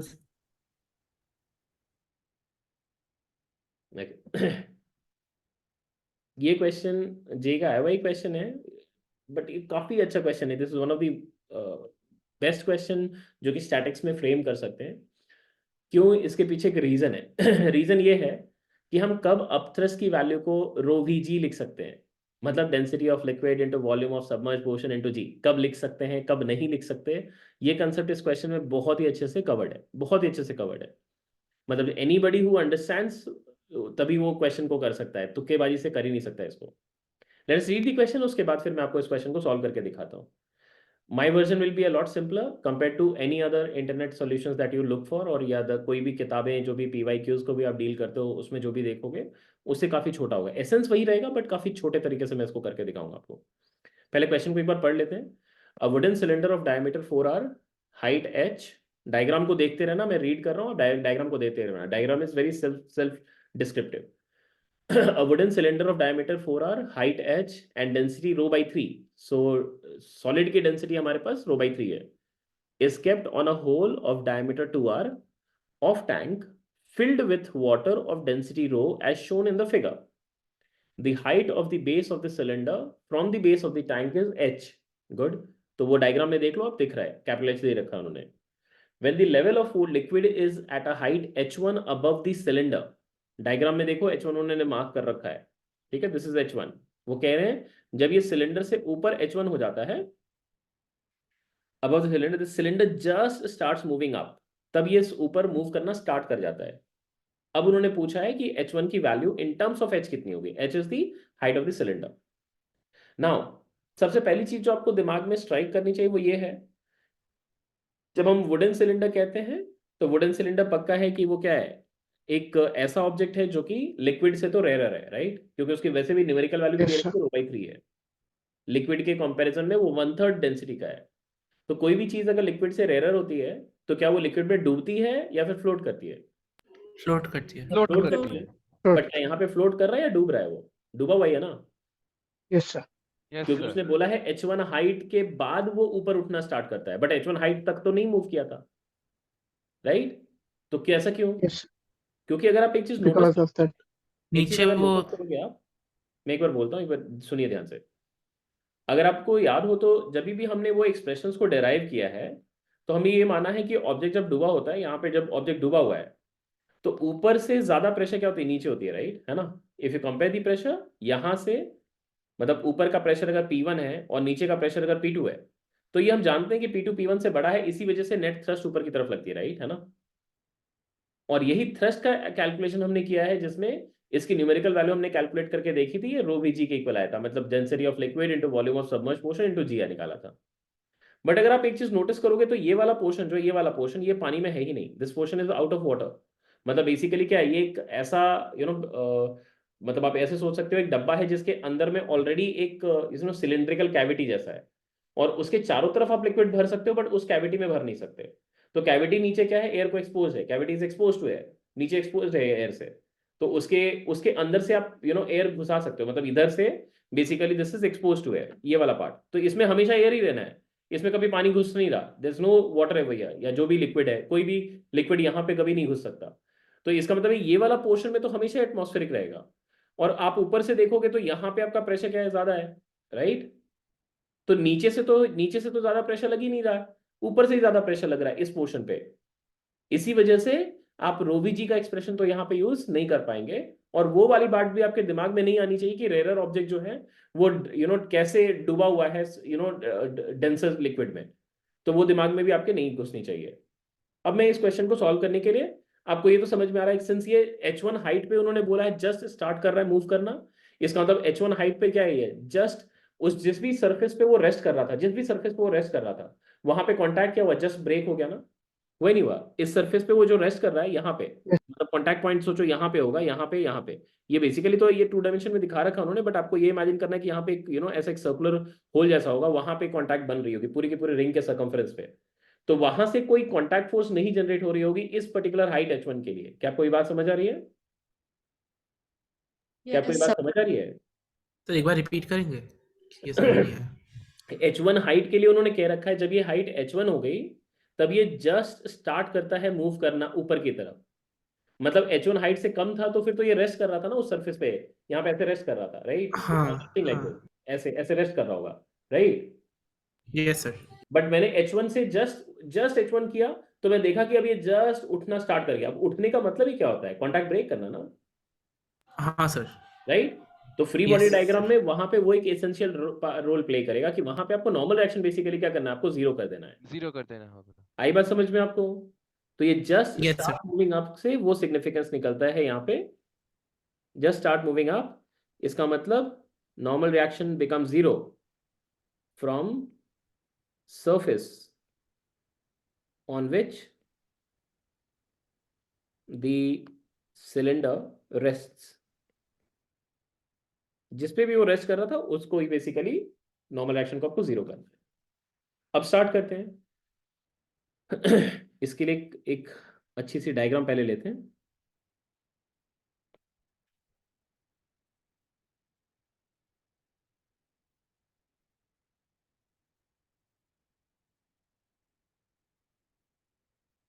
देखो उसी सिलेंडर को बेसिकली मैंने क्या किया, 3 डायमेंशनल व्यू में ड्रॉ कर रखा है ताकि आपको थोड़ा बेटर क्लैरिटी भी मिले।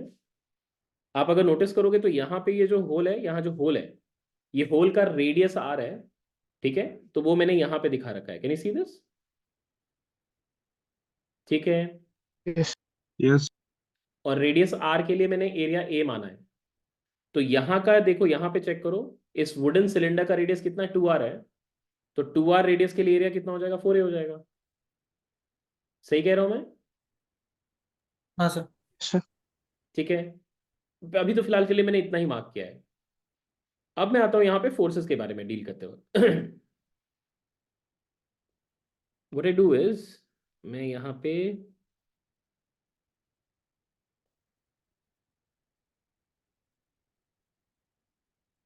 एग्जैक्टली जो एरिया ए का जो हमारा सरफेस था उतने ही साइज का मैं यहाँ पे भी एक सिलेंडर एक्सटेंड कर रहा हूँ, ठीक है, आपको दिख जाएगा अभी डायग्राम में।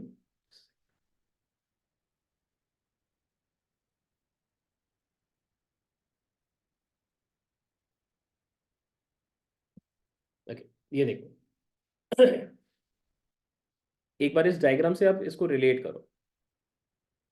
देखो यहाँ पे लिक्विड नहीं है, यहाँ पे लिक्विड नहीं है, बट इस पोर्शन में और इस पोर्शन में लिक्विड है या नहीं है? Yes, sir. और यहाँ पे भी लिक्विड है, यहाँ पे भी लिक्विड है। तो इस पोर्शन को मैं बाद दे देता हूँ, ठीक है, इस पोर्शन को बाद दे देता हूँ। मैं इस पोर्शन के लिए और इस पोर्शन के लिए क्या मैं अपथ्रस्ट की वैल्यू को density of liquid into volume of displaced liquid into g लिख सकते हैं, Yes, sir. ठीक यस है, सर इसके लिए लिखा जा हाँ सकता लिख सकते हैं है। बट बीच वाले के लिए आप नहीं लिख सकते, बीच वाले के लिए हम अलग से फोर्स कैलकुलेट कर लेंगे, ठीक है था? सर बीच वाले के लिए तो Yes, sir. अपथ्रस्ट नहीं होगा, क्या बीच वाले के लिए? अपथ्रस्ट तो नहीं होगा। नहीं नहीं, बीच वाले के लिए डाउन थ्रस्ट आ जाएगा, अप थ्रस्ट नहीं आएगा, डाउन हाँ थ्रस्ट आ जाएगा। डाउन थ्रस्ट आ जाएगा हाँ वही तो मैं बोल रहा हूँ ना कि उसके लिए अलग से कैलकुलेशन कर लेंगे, हम्म। ठीक है? तो मैंने क्या किया, अगर आप नोटिस करोगे तो बीच वाले एरिया को छोड़ दे तो रिमेनिंग पोर्शन ऑफ एरिया कितना है, 3a है, right? Yes sir. Yes sir yes तो सर उस पोर्शन से जो थ्रस्ट आएगा, उस पोर्शन से जो नेट थ्रस्ट आएगा, मैं यहाँ पे साइडवेज दिखा के ऐसे कर रहा हूँ, ठीक है? ये साइडवेज से जो आएगा, that will be density of liquid rho into volume of displaced liquid which is 3a into h into g। देखो तो आपको समझ आया क्या? ये सिर्फ और सिर्फ वो 3a वाला पोर्शन के लिए जो अपथ्रस्ट आ रहा है मैंने वो लिखा है, ठीक है? मतलब प्रेशर डिफरेंस का फोर्स लिखा है, ठीक है? अब ऊपर से जो यहाँ पे उस बीच वाले सरफेस पे आ रहा होगा, मैं सिर्फ बीच वाले सरफेस का लिख रहा हूं, वो कितना आएगा, P0 प्लस रो इंटू जी इंटू H1 इंटू एरिया का आएगा। देखो तो सही लिखा है क्या मैंने? सही लिखा हाँ है? Sir. Yes, sir. Sir yes यहाँ पे सर देखो, यहाँ से इस सरफेस से यहाँ का हाइट कितना है, H1 है, तो यहाँ का टोटल प्रेशर कितना हो गया इस लेवल का, P0 प्लस रो जी H1 हो गया, और उसके साथ बीच का एरिया को मल्टीप्लाई कर दिया मैंने।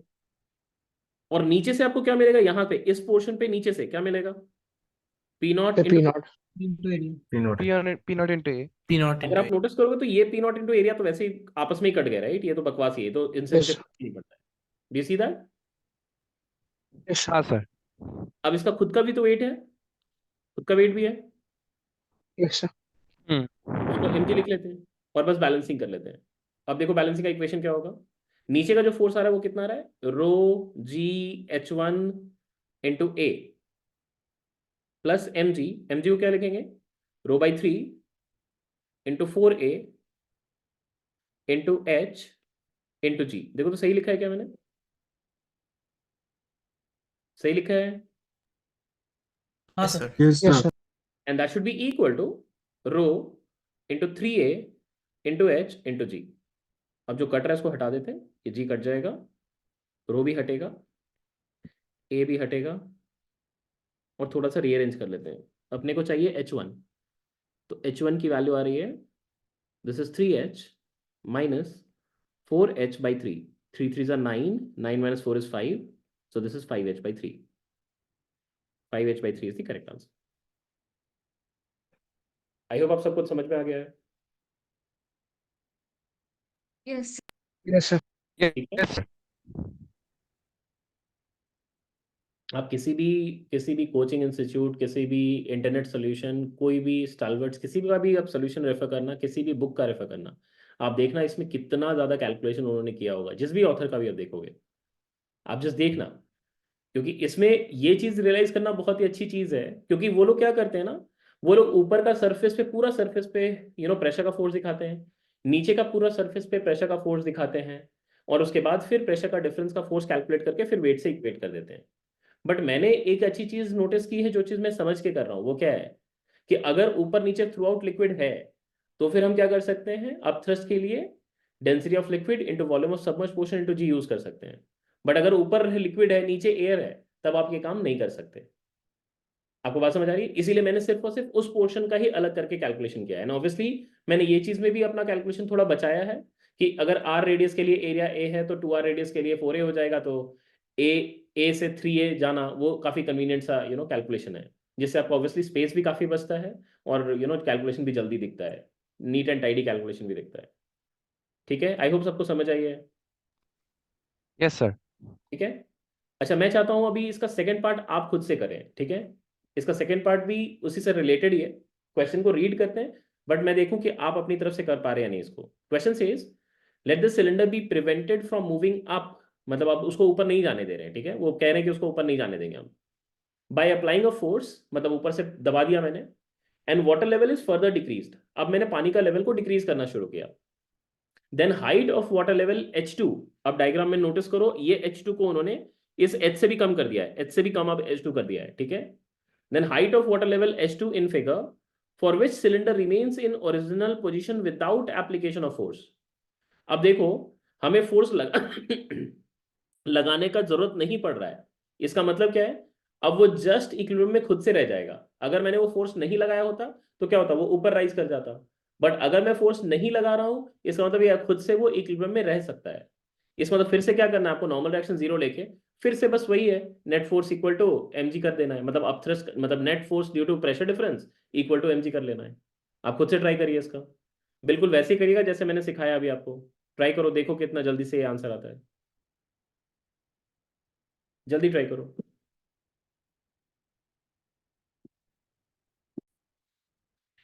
Let the cylinder be prevented from moving up by applying a force and water level is further decreased. Then the height of water level H2 in figure इतना for which cylinder remains in original position without application of force. तो इसमें भी आपको क्या करना है, just normal reaction को फिर से जीरो करना है। मतलब फिर से आपको वही फोर्स बैलेंसिंग ही करनी है, बट इस बार आपने वो हाइट लेवल H2 रखा हुआ है। तो मैं फिर से उस सिलेंडर को एक बार रीड्रॉ करता हूँ। ये हमने किया है 71 के लिए, अब हम 72 के लिए फिर से एक बार डायग्राम को ड्रॉ करते हैं, ठीक है। 72 के लिए फिर से एक नया डायग्राम इंसर्ट कर रहा हूं मैं।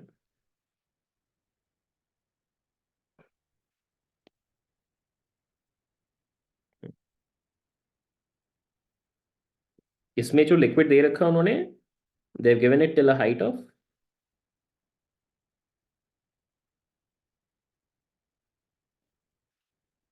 H2 sorry, this height is H2,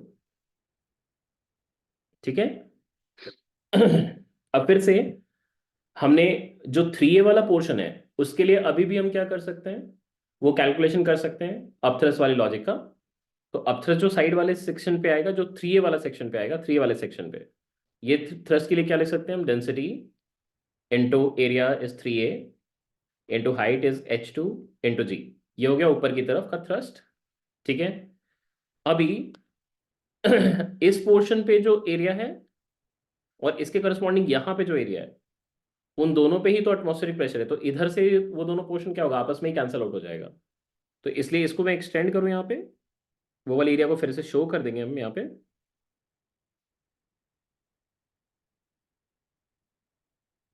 ये वाला पोर्शन, तो इधर से भी आप शो करोगे तो P not into area he show करना है आपको, P नॉट इंटू एरिया, और यहाँ से भी आपको P not into area he show करना है। तो ये तो आपस में ही कैंसिल आउट हो जाएंगे इस बार, ठीक है। This will cancel all alone. अब आपको क्या करना है, इसका वेट से बस इसको बैलेंस कर लेना है, इसका वेट mg। तो बस इक्वेशन लिख लेते हैं। तो mg should be equal to rho into 3A into H2 into G, और m के लिए लिखेंगे तो रो बाई 3 है, एंड फिर उसका रो बाई 3 एंड एरिया है 4A, density into area into height which is h into G, and that should be rho into 3A into H2 into G। ये G तो कैंसिल आउट हो जाएगा, एरिया भी cancel out हो गया, रो भी cancel out हो गया, और H2 की वैल्यू अगर आप देखोगे तो आपको मिल रही है 4h/9। So 4h/9 is the correct answer, 4h/9 ये करेक्ट आंसर है। अब आते हैं 73 वाले पार्ट पे। 73 वाले पार्ट पे, what is the value of additional force required to hold the block in the given situation if water level just grazes the top surface of the block। अब उसने ये बोला है कि इस बार आपका टॉप सरफेस जस्ट ब्लॉक को graze, block के सरफेस को ग्रेज करेगा, water level just top surface को ग्रेज करेगा। तो मतलब इस बार जो पानी ले रखा है वो इतने दूर तक ले रखा है, इतने दूर तक, यहां तक पूरा। आप खुद ही सोच के बताओ, इसको multiple layers of immiscible liquid से एक बार कंपेयर करके देखो, ठीक है। तुम सोचो यहाँ पे जब ये 4h/9 था, 4h/9, और यहाँ पे 5h/9, ठीक है। तो इस पोर्शन के लिए, इस पोर्शन का कैलकुलेशन तो ऑलरेडी यहाँ पे है या नहीं है, है या नहीं है। Yes sir. अभी सोचो ये 5h/9 की वजह से एक एडिशनल अपथ्रस्ट आएगा, आएगा नहीं। Yes. हाँ तो आएगा। 4h/9 से जो अपथ्रस्ट आ रहा था वो तो ऑलरेडी इसके वेट को बैलेंस कर रहा था। अब 5h/9 से एक एडिशनल अपथ्रस्ट आएगा, जिसकी वजह से आपको क्या करना पड़ेगा, यहाँ एक पुशिंग फोर्स लगाना पड़ेगा। क्या आपको बात समझ आई? यही चीज ओ कोलिक ने अच्छा, किया। हाँ सर, मैं ये यस। देख रहा था Yes, कि sir. कोई ये काम कर रहा है नहीं कर रहा है, कोलिक ने ये एक्चुअली रियलाइज किया। आई डिडंट एक्सपेक्ट कि कोई कर पाएगा। मुझे लग रहा था आप सब यही करेंगे जो मोस्टली कर पा रहे थे, बट इट्स अमेजिंग कि वो कर पाया। तो ये चीज उसने रियलाइज किया कि 5h/9 से ही बेसिकली क्या होगा, वो एडिशनल एक फोर्स जनरेट होगा, और बस उसी को उसको क्या करना था, बैलेंस करना था। तो बस अब ये चीज को हमने यहाँ पे भी फिर से शो कर सकते हैं। यहाँ पे ये P0 इंटू एरिया को तो कैंसिल आउट करना ही है आपस में। यहाँ पे एक mg आएगा, और यहाँ पे अब हम एक एडिशनल फोर्स F को लगा दे रहे हैं यहाँ से, ठीक है। सो यहाँ से एक एक्सटर्नल लग रहा है, जिसको हम F कह लेते हैं, ठीक है। तो अभी यहाँ पे क्या करोगे, F एक्सटर्नल, इसकी वैल्यू को डायरेक्टली लिख सकते हैं आप, density into 5h/9 into area. Area कितना लेंगे आप, what will the area be, 3a या 4a? 4A 4A। 4A। And 3 हाँ, है तो ओ 3 ओ। कौन सा पोर्शन पे प्रेशर डिफरेंस क्रिएट होगा? ये तो ओ P0A नीचे P0A तो से आपस में कैंसिल कर रहे हैं ना हम उसको। हाँ हाँ, 3 হবে তো 3a होगा, तो यहाँ पे 3a लिखेंगे। So density into volume into G, that's it. अब इसको थोड़ा सा रीअरेंज कर लेते हैं। इसको ऐसे ले सकते हैं, ρ/3 इंटू AH इंटू जी, और इसके साथ हम कर सकते हैं यहाँ पे 5/3। देखो तो सही लिख रहा हूँ क्या मैं? नहीं नहीं नहीं नहीं, कुछ गलत कर दिया क्या? अच्छा, यहाँ पे 4 मल्टीप्लाई करना पड़ेगा ना, एक मिनट रुको। यहाँ पे एक मिनट, मैं एक्चुअली इसको mg के टर्म से एक्सप्रेस करने की कोशिश कर रहा हूँ, तो I'll write down a simple expression जिससे वो इजीली एक्सप्रेस हो जाए। ρ/3 इंटू 4a करना पड़ेगा, 4a अभी, ठीक है। और इसके साथ मुझे 5/4 करना पड़ेगा। अब देखो तो सही किया क्या मैंने? Yes sir. अब ये वाला Yes, sir. Term, Yes, sir. ये वाला टर्म क्या है आपका, mg है हाँ ना? mg. And therefore the external force becomes कितना, 5/4 mg। That's the answer. Yes, sir. ठीक है, सर एक और चीज पूछना था। बोलो। सर इसको ऐसे कर सकते हैं कि मैं जस्ट उस पोर्शन के सर मास को जो कि रिमूव किया गया वाटर सर, और ये जो नीचे का जिस मतलब जिस फैक्टर से वो अब नीचे का जो फोर्स है वो डिक्रीज हुआ है, दोनों को मतलब ऐड कर दूं तो मुझे इफेक्ट एक्सटर्नल मिल जाएगा। मुझे तुम्हारी आइडिया क्लियरली समझ नहीं आई, फिर से सर बोलो। मतलब बेसिकली सर ऊपर का जो वाटर है सर अब उसका ये वाला मास बात में। करो, ये वाला बात कर रहे हो? सर नहीं नहीं, जो जो कि मतलब पहले केस से रिमूव किया गया है, मतलब अच्छा, इस इस यहाँ से बोल रहे हो? हाँ हाँ यहाँ से सर रिमूव किया? मतलब हाँ सर बस जस्ट उसके ऊपर का, हम्म। और जिस फैक्टर से सर नीचे का फोर्स सर वो जस्ट मतलब रिमूव हुआ है, मतलब वो जो घटा है सर, वो उन दोनों का अगर मैं ऐड कर दूं तो आ जाएगा। जिस फैक्टर से नीचे का फोर्स घटा है? सर मतलब नीचे इफेक्टिवली तो पीछे तो वो ऊपर वाले वाटर के लिए एक इफेक्ट आया था कि नीचे का फोर्स भी उससे ज्यादा था हम्म हम्म हम्म सर। तो हम्म। मैं अगर उस मतलब उस फैक्टर को जो जिससे वो फिर से घटा है, मतलब क्या होता है सर, वो तो अपथ्रस्ट का वैल्यू को मैं समझ गया वैल्यू। तुम क्या कहना चाह रहे हो। हाँ। मैं समझ गया तुम क्या कहना चाह रहे हो। हम्म क्योंकि जब ये लोग दोनों ही थे, तब भी नॉर्मल रिएक्शन 0 आ रहा था, है ना? हम्म और अभी जब ये हमने, नहीं बट ये काफी कॉम्प्लिकेटेड सा हो रहा है, क्योंकि इधर से फिर इसको हटाएंगे, तब फिर होगा, फिर इसको ऐड करेंगे। यार ये ठीक है, तुम सोच जो रहे हो वो सही सोच रहे हो, बट वो अननेसरी का ज्यादा कॉम्प्लिकेट करना ठीक है सर, ठीक है ना? ओके। अब बोले कि हाँ सर कान को ये इधर से ज्यादा पकड़ना है, सिंपल तो है। बोले कान को इधर से नहीं सर करके, अगर इधर घुमा घुमा के ऐसे जिमनास्ट करके करें तो भी तो कर सकते हैं। तो बट यार करना हम्म, क्यों है अननेसरी का, हाँ हाँ क्यों सर घुमाना? ये ज्यादा सिंपल है। हाँ, ये कन्वीनियंट है काफी।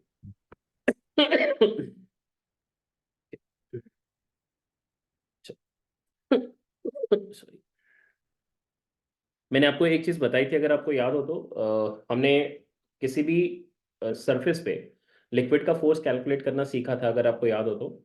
मैंने आपको दो केस में कराया था, एक हॉरिजॉन्टल सरफेस पे लिक्विड का फोर्स कैलकुलेट करना सिखाया था, और एक वर्टिकल सरफेस पे। जब हम हॉरिजॉन्टल सरफेस पे किसी लिक्विड का फोर्स कैलकुलेट करते हैं, तो फिर उसके ऊपर में कितना वेट ऑफ लिक्विड कॉलम होता है, बस वही हम क्या करते हैं, उसके आंसर में लेते हैं। बट अगर वर्टिकल सरफेस में अगर कैलकुलेट करना है तो क्या करते हैं, इस वर्टिकल सरफेस का इस वर्टिकल सरफेस का जो भी सेंट्रॉइड होता है, इस सेंट्रॉइड पे प्रेशर लेते हैं जिसको हम एवरेज प्रेशर कहते हैं, और उसके साथ इस सबमर्ज पोर्शन का जो वर्टिकल प्रोजेक्शन है इसको हम बेसिकली मल्टीप्लाई कर लेते हैं, तो इससे हमें वर्टिकल सरफेस पे हॉरिजॉन्टल फोर्स मिल जाता है।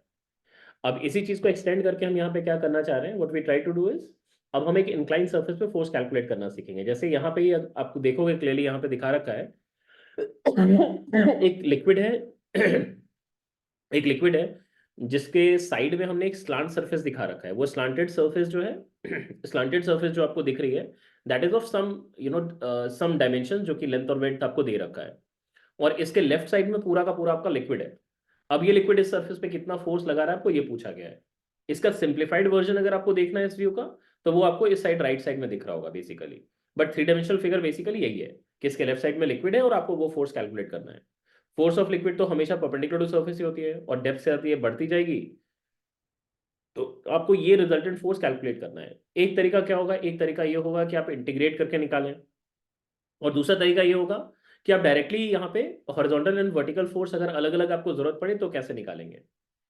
आपको अगर ये याद हो कि मैंने आपको एक कंसेप्ट सिखाया था कि अगर आप किसी भी सरफेस के ऊपर जैसे अगर मान लो कि आपके पास यहाँ पे इमेजिन करो कि एक एक लिक्विड लिया, सपोजली हमने एक यहाँ पे लिक्विड फिल कर रखा है, और हम यहाँ पे एक पॉइंट की बात करते हैं। यहाँ पे अगर मैं प्रेशर की बात करूँ कि यहाँ प्रेशर कितना है, तो आप बोलते हैं भाई यहाँ से डेप्थ एच चले जाओ तो रो जी एच हो जाएगा। अब ये इररेस्पेक्टिव ऑफ यहाँ पे लिक्विड है या नहीं है, मैं अगर यहाँ से ऐसा एक सरफेस काट दूं, ऐसा एक सरफेस काट दूं, और मैं बोलूँ कि अब ये वाला पोर्शन एग्जिस्ट नहीं करता मेरे लिए, ये सरफेस एग्जिस्ट नहीं करता, तो भी इस पॉइंट का प्रेशर क्या है, वही तो है ना, राइट। हाँ सर। इस पॉइंट का प्रेशर अभी भी क्या रहेगा, वही रहेगा। तो इसमें हमने एक अच्छी चीज क्या सीखी थी कि किसी भी पोर्शन पे अगर मुझे फोर्स कैलकुलेट करना हो और उसके ऊपर अगर लिक्विड एग्जिस्ट नहीं करता, तो हम क्या करते हैं, अपनी तरफ से हाइपोथेटिकली एक लिक्विड कॉलम वहां पे क्या करते हैं, एक्सटेंड कर देते हैं, और हम बोलते हैं कि वो जो लिक्विड कॉलम का जो वेट होगा उसका ही वेट बेसिकली क्या होगा, आपका वर्टिकल वर्टिकल मतलब फोर्स आपको देगा। और जो हॉरिजॉन्टल फोर्स निकालना होगा तो फिर क्या करेंगे, इसका वर्टिकल प्रोजेक्शन के साथ कैलकुलेशन करेंगे। So what we do is over here, तुम अगर देखोगे ध्यान से तो मैंने यही चीज को मैंने यहाँ पे लिख रखा है कि अगर आपको हॉरिजॉन्टल फोर्स चाहिए तो फिर आपको pressure at centroid of vertical projection लेना पड़ेगा, ठीक है। वर्टिकल सरफेस नहीं है बट वर्टिकल प्रोजेक्शन लेना पड़ेगा। तो इस सरफेस का ये जो सरफेस है, इसका वर्टिकल प्रोजेक्शन कहाँ पे आएगा, इसका वर्टिकल प्रोजेक्शन आएगा आपका यहाँ पे, this is the vertical projection, right. अब इसका सेंट्रॉइड जहां पे भी होगा वो बीच में होगा, वो एल साइन थीटा का हाफ पे हो जाएगा, मतलब ये L/2 साइन थीटा पे आएगा। तो यहाँ का प्रेशर लेके फिर इस एरिया से आपको मल्टीप्लाई करना पड़ेगा, मतलब अब ये एरिया लेंगे, ठीक है। ये आप हॉरिजॉन्टल फोर्स कैलकुलेट करने के लिए यूज करेंगे। और वर्टिकल फोर्स जब आपको निकालना होगा तो इसके ऊपर में आप क्या करना, अपनी तरफ से एक लिक्विड कॉलम फिल कर देना, इसके ऊपर एक लिक्विड कॉलम फिल कर देंगे, और ये जो लिक्विड कॉलम आपका यहाँ पे स्टे करता, that weight of liquid column would have been the answer for the vertical force. इसी चीज को मैंने यहाँ पे दो पार्ट में लिख दिया आपके लिए, जो कि आप अपने क्लास नोट्स में आप एक्सटेंड कर लेना, इसके लिए आप स्पेस छोड़ दो। मैं डायरेक्टली इसके न्यूमेरिकल एप्लीकेशन को यहाँ पे ही बस दिखा दिया है कि आपके पास ये सिचुएशन जो है ऐसा दिख रहा है। तो इसके लिए अब मुझे क्या चाहिए, FH चाहिए। तो इफ आई नीड FH मतलब हॉरिजॉन्टल फोर्स चाहिए यहाँ पे। अच्छा, इस डायग्राम में इसको दिखा देते हैं, ये FH है हमारा, दिस इज FH, एंड यहाँ पे हमारे लिए FV है, दिस इज FV। तो FH निकालनी है तो क्या करना पड़ेगा हमें, FH चाहिए रो G into L sine theta by 2, ये हो गई pressure at centroid of submerge portion multiplied by area of submerge portion, और एरिया ऑफ सबमर्ज पोर्शन मतलब ये प्रोजेक्शनल एरिया की बात कर रहे हैं, और ये वेट W है और हाइट L साइन थीटा का है, तो यहाँ पे W multiplied by L sine theta आ जाएगा। ये आपके पास हॉरिजॉन्टल फोर्स हो गई, इस सरफेस पे हॉरिजॉन्टल फोर्स आ गया है। अब अगर वर्टिकल फोर्स निकालनी है तो इस सरफेस के ऊपर जो हमने imaginary wait of liquid column लिया है, ये imaginary wait of liquid column, उसका आंसर लेंगे। अब ये क्या होगा, डेंसिटी इंटू उसका वॉल्यूम। वॉल्यूम कैसे निकाले, पहले ट्राइंगल का एरिया निकाल लेते हैं। So half into base into height, so L sine theta multiplied with L cos theta, ये हो गया एरिया। और एरिया से हम विड्थ को मल्टीप्लाई कर देते हैं W, तो ये हो गया हमारा रो V and that multiplied with G। ये आपका क्या हो गया, हॉरिजॉन्टल एंड वर्टिकल फोर्स दोनों आ गया। और अब आप क्या कर सकते हैं, नेट फोर्स अगर चाहिए तो नेट फोर्स निकालने के लिए अब आप इन दोनों को root under of FH square plus FV square कर सकते हो। आई होप आपको क्लियर है। Yes sir. लेट्स सी इसके इसके कंसेप्ट को आप अच्छा से यूज कर सकते हो नहीं कर सकते हो। एक जगह पे देखते हैं। मान लो आपके पास ऐसा एक सिनारियो है।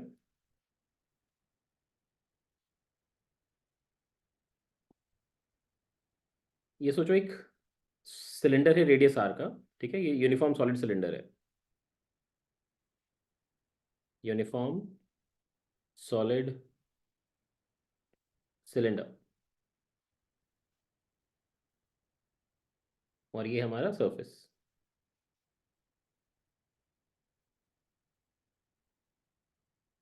इसके एक साइड हमने क्या किया, एक तरह का लिक्विड डाल दिया है,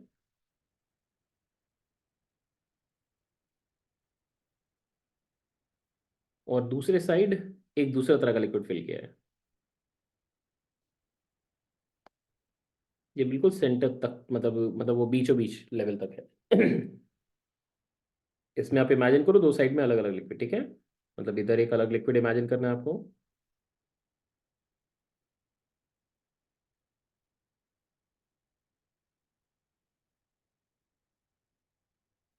और इधर अलग।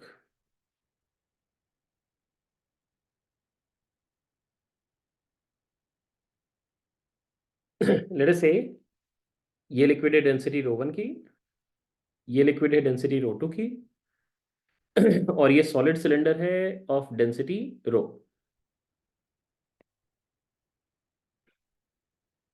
फाइंड, कंडीशन पूछ रहे हैं आपसे, फाइंड कंडीशन फॉर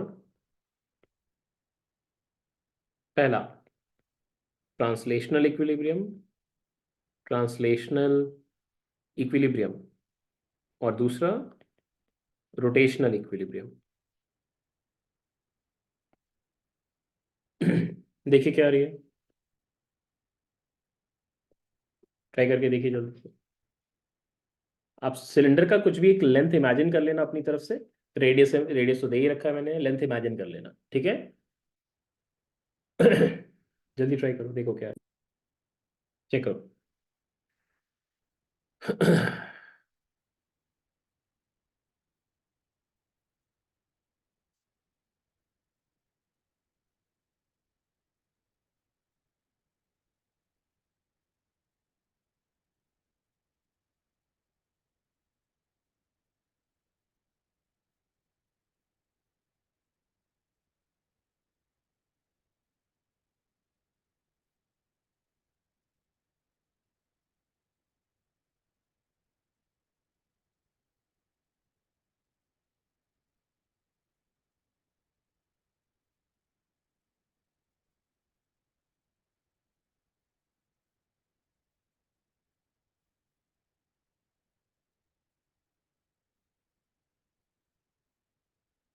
आप ये नोटिस करो कि जब आप लेफ्ट साइड से देखोगे, लेफ्ट साइड से जब आप देखोगे तो आपको ये बेसिकली सरफेस दिखेगा, ये आपको बेसिकली वर्टिकल प्रोजेक्शन दिखेगा उसका, दिखेगा ना ऐसा कुछ, राइट? समझ आ रही है आपको, ये yes vertical yes sir. Projection आपको दिखेगा। जब आप राइट साइड से देखोगे तो इसका हाफ ही प्रोजेक्शन दिखेगा आपको, ये सिचुएशन आपको दिखेगा।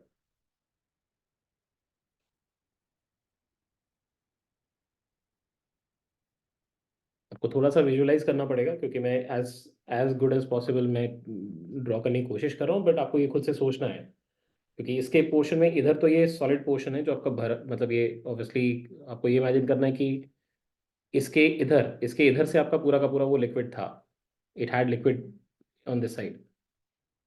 आप इसको एक्सटेंड कर सकते हैं, इधर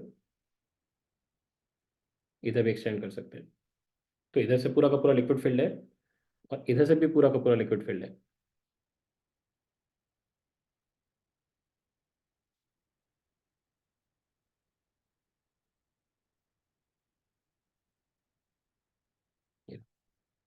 अब जब आप लेफ्ट साइड से जब आप लिक्विड का फोर्स कैलकुलेट करोगे, obviously there are two component of forces. Left side से अगर आप निकालोगे तो एक तो हॉरिजॉन्टल फोर्स होगा और एक वर्टिकल फोर्स होगा। वर्टिकल फोर्स निकालने के लिए आप आराम से वेट ऑफ लिक्विड डिस्प्लेस कर सकते हैं, क्योंकि ऊपर भी लिक्विड है नीचे भी लिक्विड है, कोई कॉन्ट्रडिक्शन नहीं है, तो वेट ऑफ लिक्विड डिस्प्लेस आ जाएगा। तो अगर मैं यहाँ से लेफ्ट साइड से अगर दिखाऊं, लेफ्ट साइड से there be two component of forces, इसको मैं FV1 कह लेते हैं और एक FH1 कह लेते हैं, ठीक है, FH1। सिमिलर तरीके से आप राइट साइड से भी दिखाओगे तो आप दो फोर्सेस दिखा सकते हो, एक FH2 और एक आपका FV2। FV2 यहाँ पे भी आप वेट ऑफ लिक्विड डिस्प्लेस्ड आराम से कर सकते हो, ऊपर भी लिक्विड है नीचे भी लिक्विड है, कोई कॉन्ट्रडिक्शन नहीं है। और एक इसका खुद का वेट होगा mg। तो अगर मैं हॉरिजॉन्टल इक्विलिब्रियम की बात करूं तो FH1 और FH2 क्या होना चाहिए, आपस में बैलेंस होने चाहिए। तो हॉरिजॉन्टल इक्विलिब्रियम ये सभी लोग मिस कर रहे हैं कि अब जब मैं इक्विलिब्रियम की बात करता हूं तो हॉरिजॉन्टल वर्टिकल दोनों इक्विलिब्रियम की बात करते हैं। और कुछ लोग जो इक्वेशन फ्रेम करके मुझे भेजा है आप लोगों ने सिर्फ और सिर्फ हॉरिजॉन्टल इक्विलिब्रियम को ध्यान रख के किया है, वर्टिकल इक्विलिब्रियम के बारे में आपने सोचा भी नहीं है। तो हॉरिजॉन्टल इक्विलिब्रियम का मतलब है पहला कि मुझे क्या करना है, FH1 और FH2 को इक्वेट कर देना है। आप FH1 कैसे निकालेंगे, हॉरिजॉन्टल फोर्स कैसे निकालते हैं, वर्टिकल प्रोजेक्शन लेते हैं। ऑब्वियसली लेफ्ट साइड से वर्टिकल प्रोजेक्शन कौन सा दिखेगा आपको, ये पूरा का पूरा सरफेस दिखेगा। और इसका जो सेंट्रॉइड है, इसका सेंट्रॉइड कहाँ है, इसके बीच में है। तो यहाँ का प्रेशर के साथ आपको ये टोटल एरिया मल्टीप्लाई करना पड़ेगा। ऑब्वियसली इस केस में आपको जो दिखेगा वो क्या दिखेगा, ρg इंटू हाइट का बाई 2, मतलब ये रेडियस आर आ जाएगा क्योंकि हाइट तो 2r का है। सो ये हो गया pressure at centroid multiplied with the projected area. Projected area कितना है, 2r इंटू एल का है, ठीक है। L assuming the length of the cylinder, ये लेंथ ऑफ द सिलेंडर को एल चूज किया है।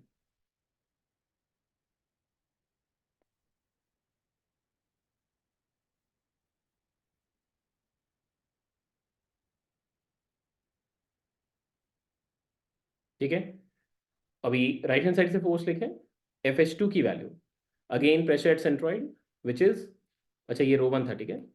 अभी ρ2 इंटू जी इंटू r/2, क्योंकि अगेन रेक्टेंगल है यहाँ पे, ध्यान दो। इधर राइट साइड से जब देखोगे तो आपको ये वाला सरफेस सिर्फ दिखेगा प्रोजेक्टेड एरिया उसका, इसका बीच में मतलब ρg r/2 करना पड़ेगा। एंड देन उसका area which is r into L लिखेंगे। अगर आप नोटिस करोगे तो GR² into L, GR² into L cut गया और आपके पास ρ1 और ρ2 का रेशियो आ गया। ρ1 और ρ2 का रेशियो आ रहा है 1:4। ये आपका पहला कंडीशन हो गया, ठीक है। This is the first thing that you get to no.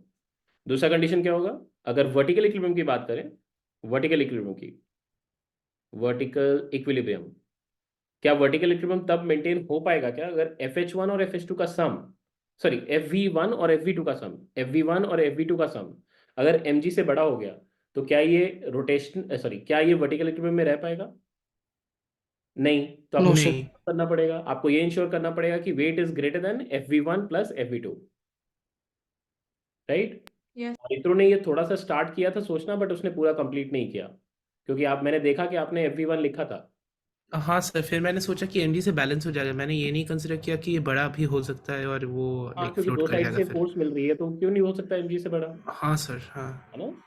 तो आप कंडीशन क्या लिखते, वर्टिकल इक्विलिब्रियम का कंडीशन होता mg should have been greater than और equal to FV1 plus FV2, और mg मतलब डेंसिटी ऑफ सॉलिड जो कि रो दिया हुआ है, multiplied by pi r² into L should be greater than or equal to density of liquid which is ρ1 into volume which is pi r² into L/2, क्योंकि वही आपका डिस्प्लेस्ड वॉल्यूम ऑफ लिक्विड है, into g कर लिया, plus FV2, so ρ2 into pi r² into L/4, 1/4 ही आपका cylinder वहां पे डिस्प्लेस हो रहा था, इंटू जी। अच्छा यहाँ पे जी होगा, ये जी कैंसिल आउट हो जाएगा थ्रू आउट, यहाँ से पाई r² और L ये भी हटा सकते हैं पूरा का पूरा एक्सप्रेशन से, और आपके पास एक्सप्रेशन आ गया, रो शुड बी ग्रेटर देन और इक्वल टू ρ1/2, या ऐसा लिख सकते हैं 2ρ1 प्लस ρ2/4, ये आपका एक्सप्रेशन आएगा। आई होप सबको समझ आ गई। सर रो 2 को हम 4 रो 1 नहीं लिख सकते? लिख सकते हैं, लिख सकते हैं, कोई दिक्कत नहीं है, आप लिख लो, यहाँ पे कोई दिक्कत नहीं है। रो 2 को आपने 4 रो 1 लिख दिया तो यहाँ पे 4 रो 1 प्लस 2 रो 1 6 रो 1 हो जाएगा, और 6/4 करेंगे तो 3/2 हो जाएगा, सो 3/2 रो 1 आ जाएगा, दैट्स इट, ठीक है। हाँ सर। ठीक है, ये आपका सेकेंड कंडीशन हो गया। थर्ड, अब रोटेशनल इक्विलिब्रियम की बात करते हैं। रोटेशनल इक्विलिब्रियम आप सोचो क्या, इसके लिए क्या इंश्योर करोगे, टॉर्क जीरो होना चाहिए, right. Yes, sir. Torque Yes, zero sir. के लिए किसके अबाउट टॉर्क सोचोगे आप, Sir, I was thinking COM, but हाँ I'm that's the not best sure. Point, क्योंकि जब आपको पॉइंट नहीं हाँ समझ हाँ आ COM रहा COM के। है I जब see. आपको कुछ ना समझ आए तो but best I point was आपका not being able to determine कि FV1 FV2 को कहाँ से लूं। तुम गधी हो इसलिए। सुनो अब, जो लिक्विड के साथ जो फोर्सेस आएंगे इंडिविजुअली, जो हर एक एलिमेंट पे आएंगे, सोचो हर एक एलिमेंट पे, मैं एक एक छोटा छोटा एलिमेंट की बात कर रहा हूँ, each and every small element, उसके बारे में सोचो। हर एक छोटे एलिमेंट से जो फोर्स आएगा, क्या वो ऑलरेडी सेंटर ऑफ मास से पास करेगा? यस सर, यस लिक्विड का प्रेशर का जो फोर्स होता है वो ऑलवेज परपेंडिकुलर टू सरफेस ही होता है। तो यहां से जो फोर्स आया वो भी परपेंडिकुलर टू सरफेस आया, यहां से जो फोर्स आया वो भी परपेंडिकुलर टू सरफेस आया, यहां से जो फोर्स आया वो भी परपेंडिकुलर टू सरफेस आया। हाँ, सबकी मैग्नीट्यूड अलग अलग है, बट क्या ऐसे फोर्सेस कोई भी टॉर्क जनरेट कर सकते हैं क्या? खुद ही सोच के बताओ। नो नहीं, सर। तो it is No, already in rotational equilibrium. These are all central force, अगर आप नोटिस करोगे सभी सेंटर की तरफ डायरेक्टेड है, राइट? इसका मतलब रो1 रो2 कुछ भी ले लो, कुछ भी ले लो, टेक एनी वियर्ड वैल्यू, आपका रोटेट कर ही नहीं सकता ये cylinder. This cylinder can never rotate. आई बात समझ में? ये बस ट्रांसलेट कर सकता है, या तो राइट शिफ्ट करेगा या राइट शिफ्ट करेगा या तो ऊपर शिफ्ट करेगा, बस यही हो सकता है। बट ये स्पिन नहीं कर सकता, इट कैन नॉट स्पिन, क्योंकि इसको कोई टॉर्क मिलेगा ही नहीं कभी। आई बात समझ में आप सभी को? सर एक और बात Yes, समझ Sir. हर एक जगह से प्रेशर का जो लिक्विड का फोर्स है वो परपेंडिकुलर टू सरफेस है, हर जगह से। तो सेंटर से ही तो पास कर रहा है सारा फोर्स, और अगर फोर्स सेंटर से पास करेगा तो टॉर्क कहाँ से आएगा सोहम? नहीं सर, तो अपना नेटवर्क 0 हो जाएगा। तो और क्या जानना चाह रहे हो तुम? और एक बार रिपीट करूं? क्या रिपीट करूं बताओ? नहीं सर, ये यही बात समझ गया सर। ठीक है, तो इसका रोटेशनल गेम का कंडीशन क्या है? irrespective of irrespective of rho1 rho2 values, the force due to pressure of liquid, force due to pressure of liquid, pressure of liquid passes through axis of cylinder, axis of cylinder, and hence has no torque with respect to axis,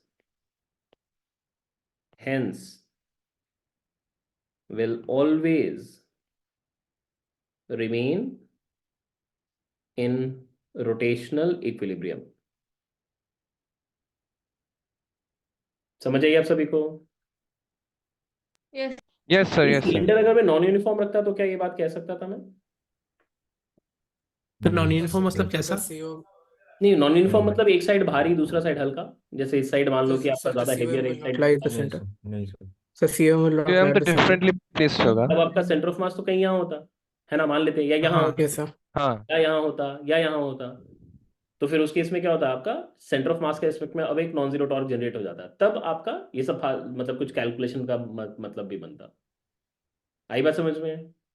sir एक चीज Yes, पूछना। sir. बोलो। Sir ये जो projection का method है हम्म। Sir, using this sir, हम सिर्फ अगर हॉरिजॉन्टल का नहीं भी कंसिडर, सॉरी वर्टिकल का नहीं भी कंसिडर करें, सिर्फ हॉरिजॉन्टल फोर्स का टॉर्क का जो इफेक्टिव एप्लीकेशन है, टॉर्क आप उससे नहीं निकाल सकते, टॉर्क उससे आप नहीं निकाल सकते। तो क्यों नहीं निकाल सकते टॉर्क के लिए प्रोजेक्शन? आपको जो फोर्स भी मैंने कैलकुलेट करके दिखाया था, जिसमें आप इफेक्टिवली h/3 हाइट पे लगाते थे, हम्म। वो सिर्फ और सिर्फ क्या है, वर्टिकल सरफेस के लिए है। अच्छा सर, तो मैं प्रोजेक्शन लेके भी नहीं कर सकता? नहीं नहीं नहीं नहीं, वो चीजें नहीं चलेगी। सर सिर्फ हॉरिजॉन्टल, मतलब सिर्फ हॉरिजॉन्टल फोर्स के लिए तो भी नहीं कर नहीं कर सकते? सकते ना, ये नहीं कर सकते आप। ठीक है सर, ओके। ठीक है, आपको वो चीजें डील करने के नहीं मिलेगी, आपको जो कॉम्प्लिकेट जो आप सोच रहे हैं वो वैसे सिचुएशंस कभी आपको मिलेंगे नहीं। ठीक है, नहीं आप अगर ऐसे वो वर्टिकल नॉन सरफेस पे वही कैलकुलेशन आएगा। ठीक है, अगर ऐसा नॉन यूनिफॉर्म सिलेंडर दे दिया तो? नहीं आएगा ना, मैं बोल रहा हूँ ना, नहीं आएगा। ठीक है सर, ओके ओके ओके।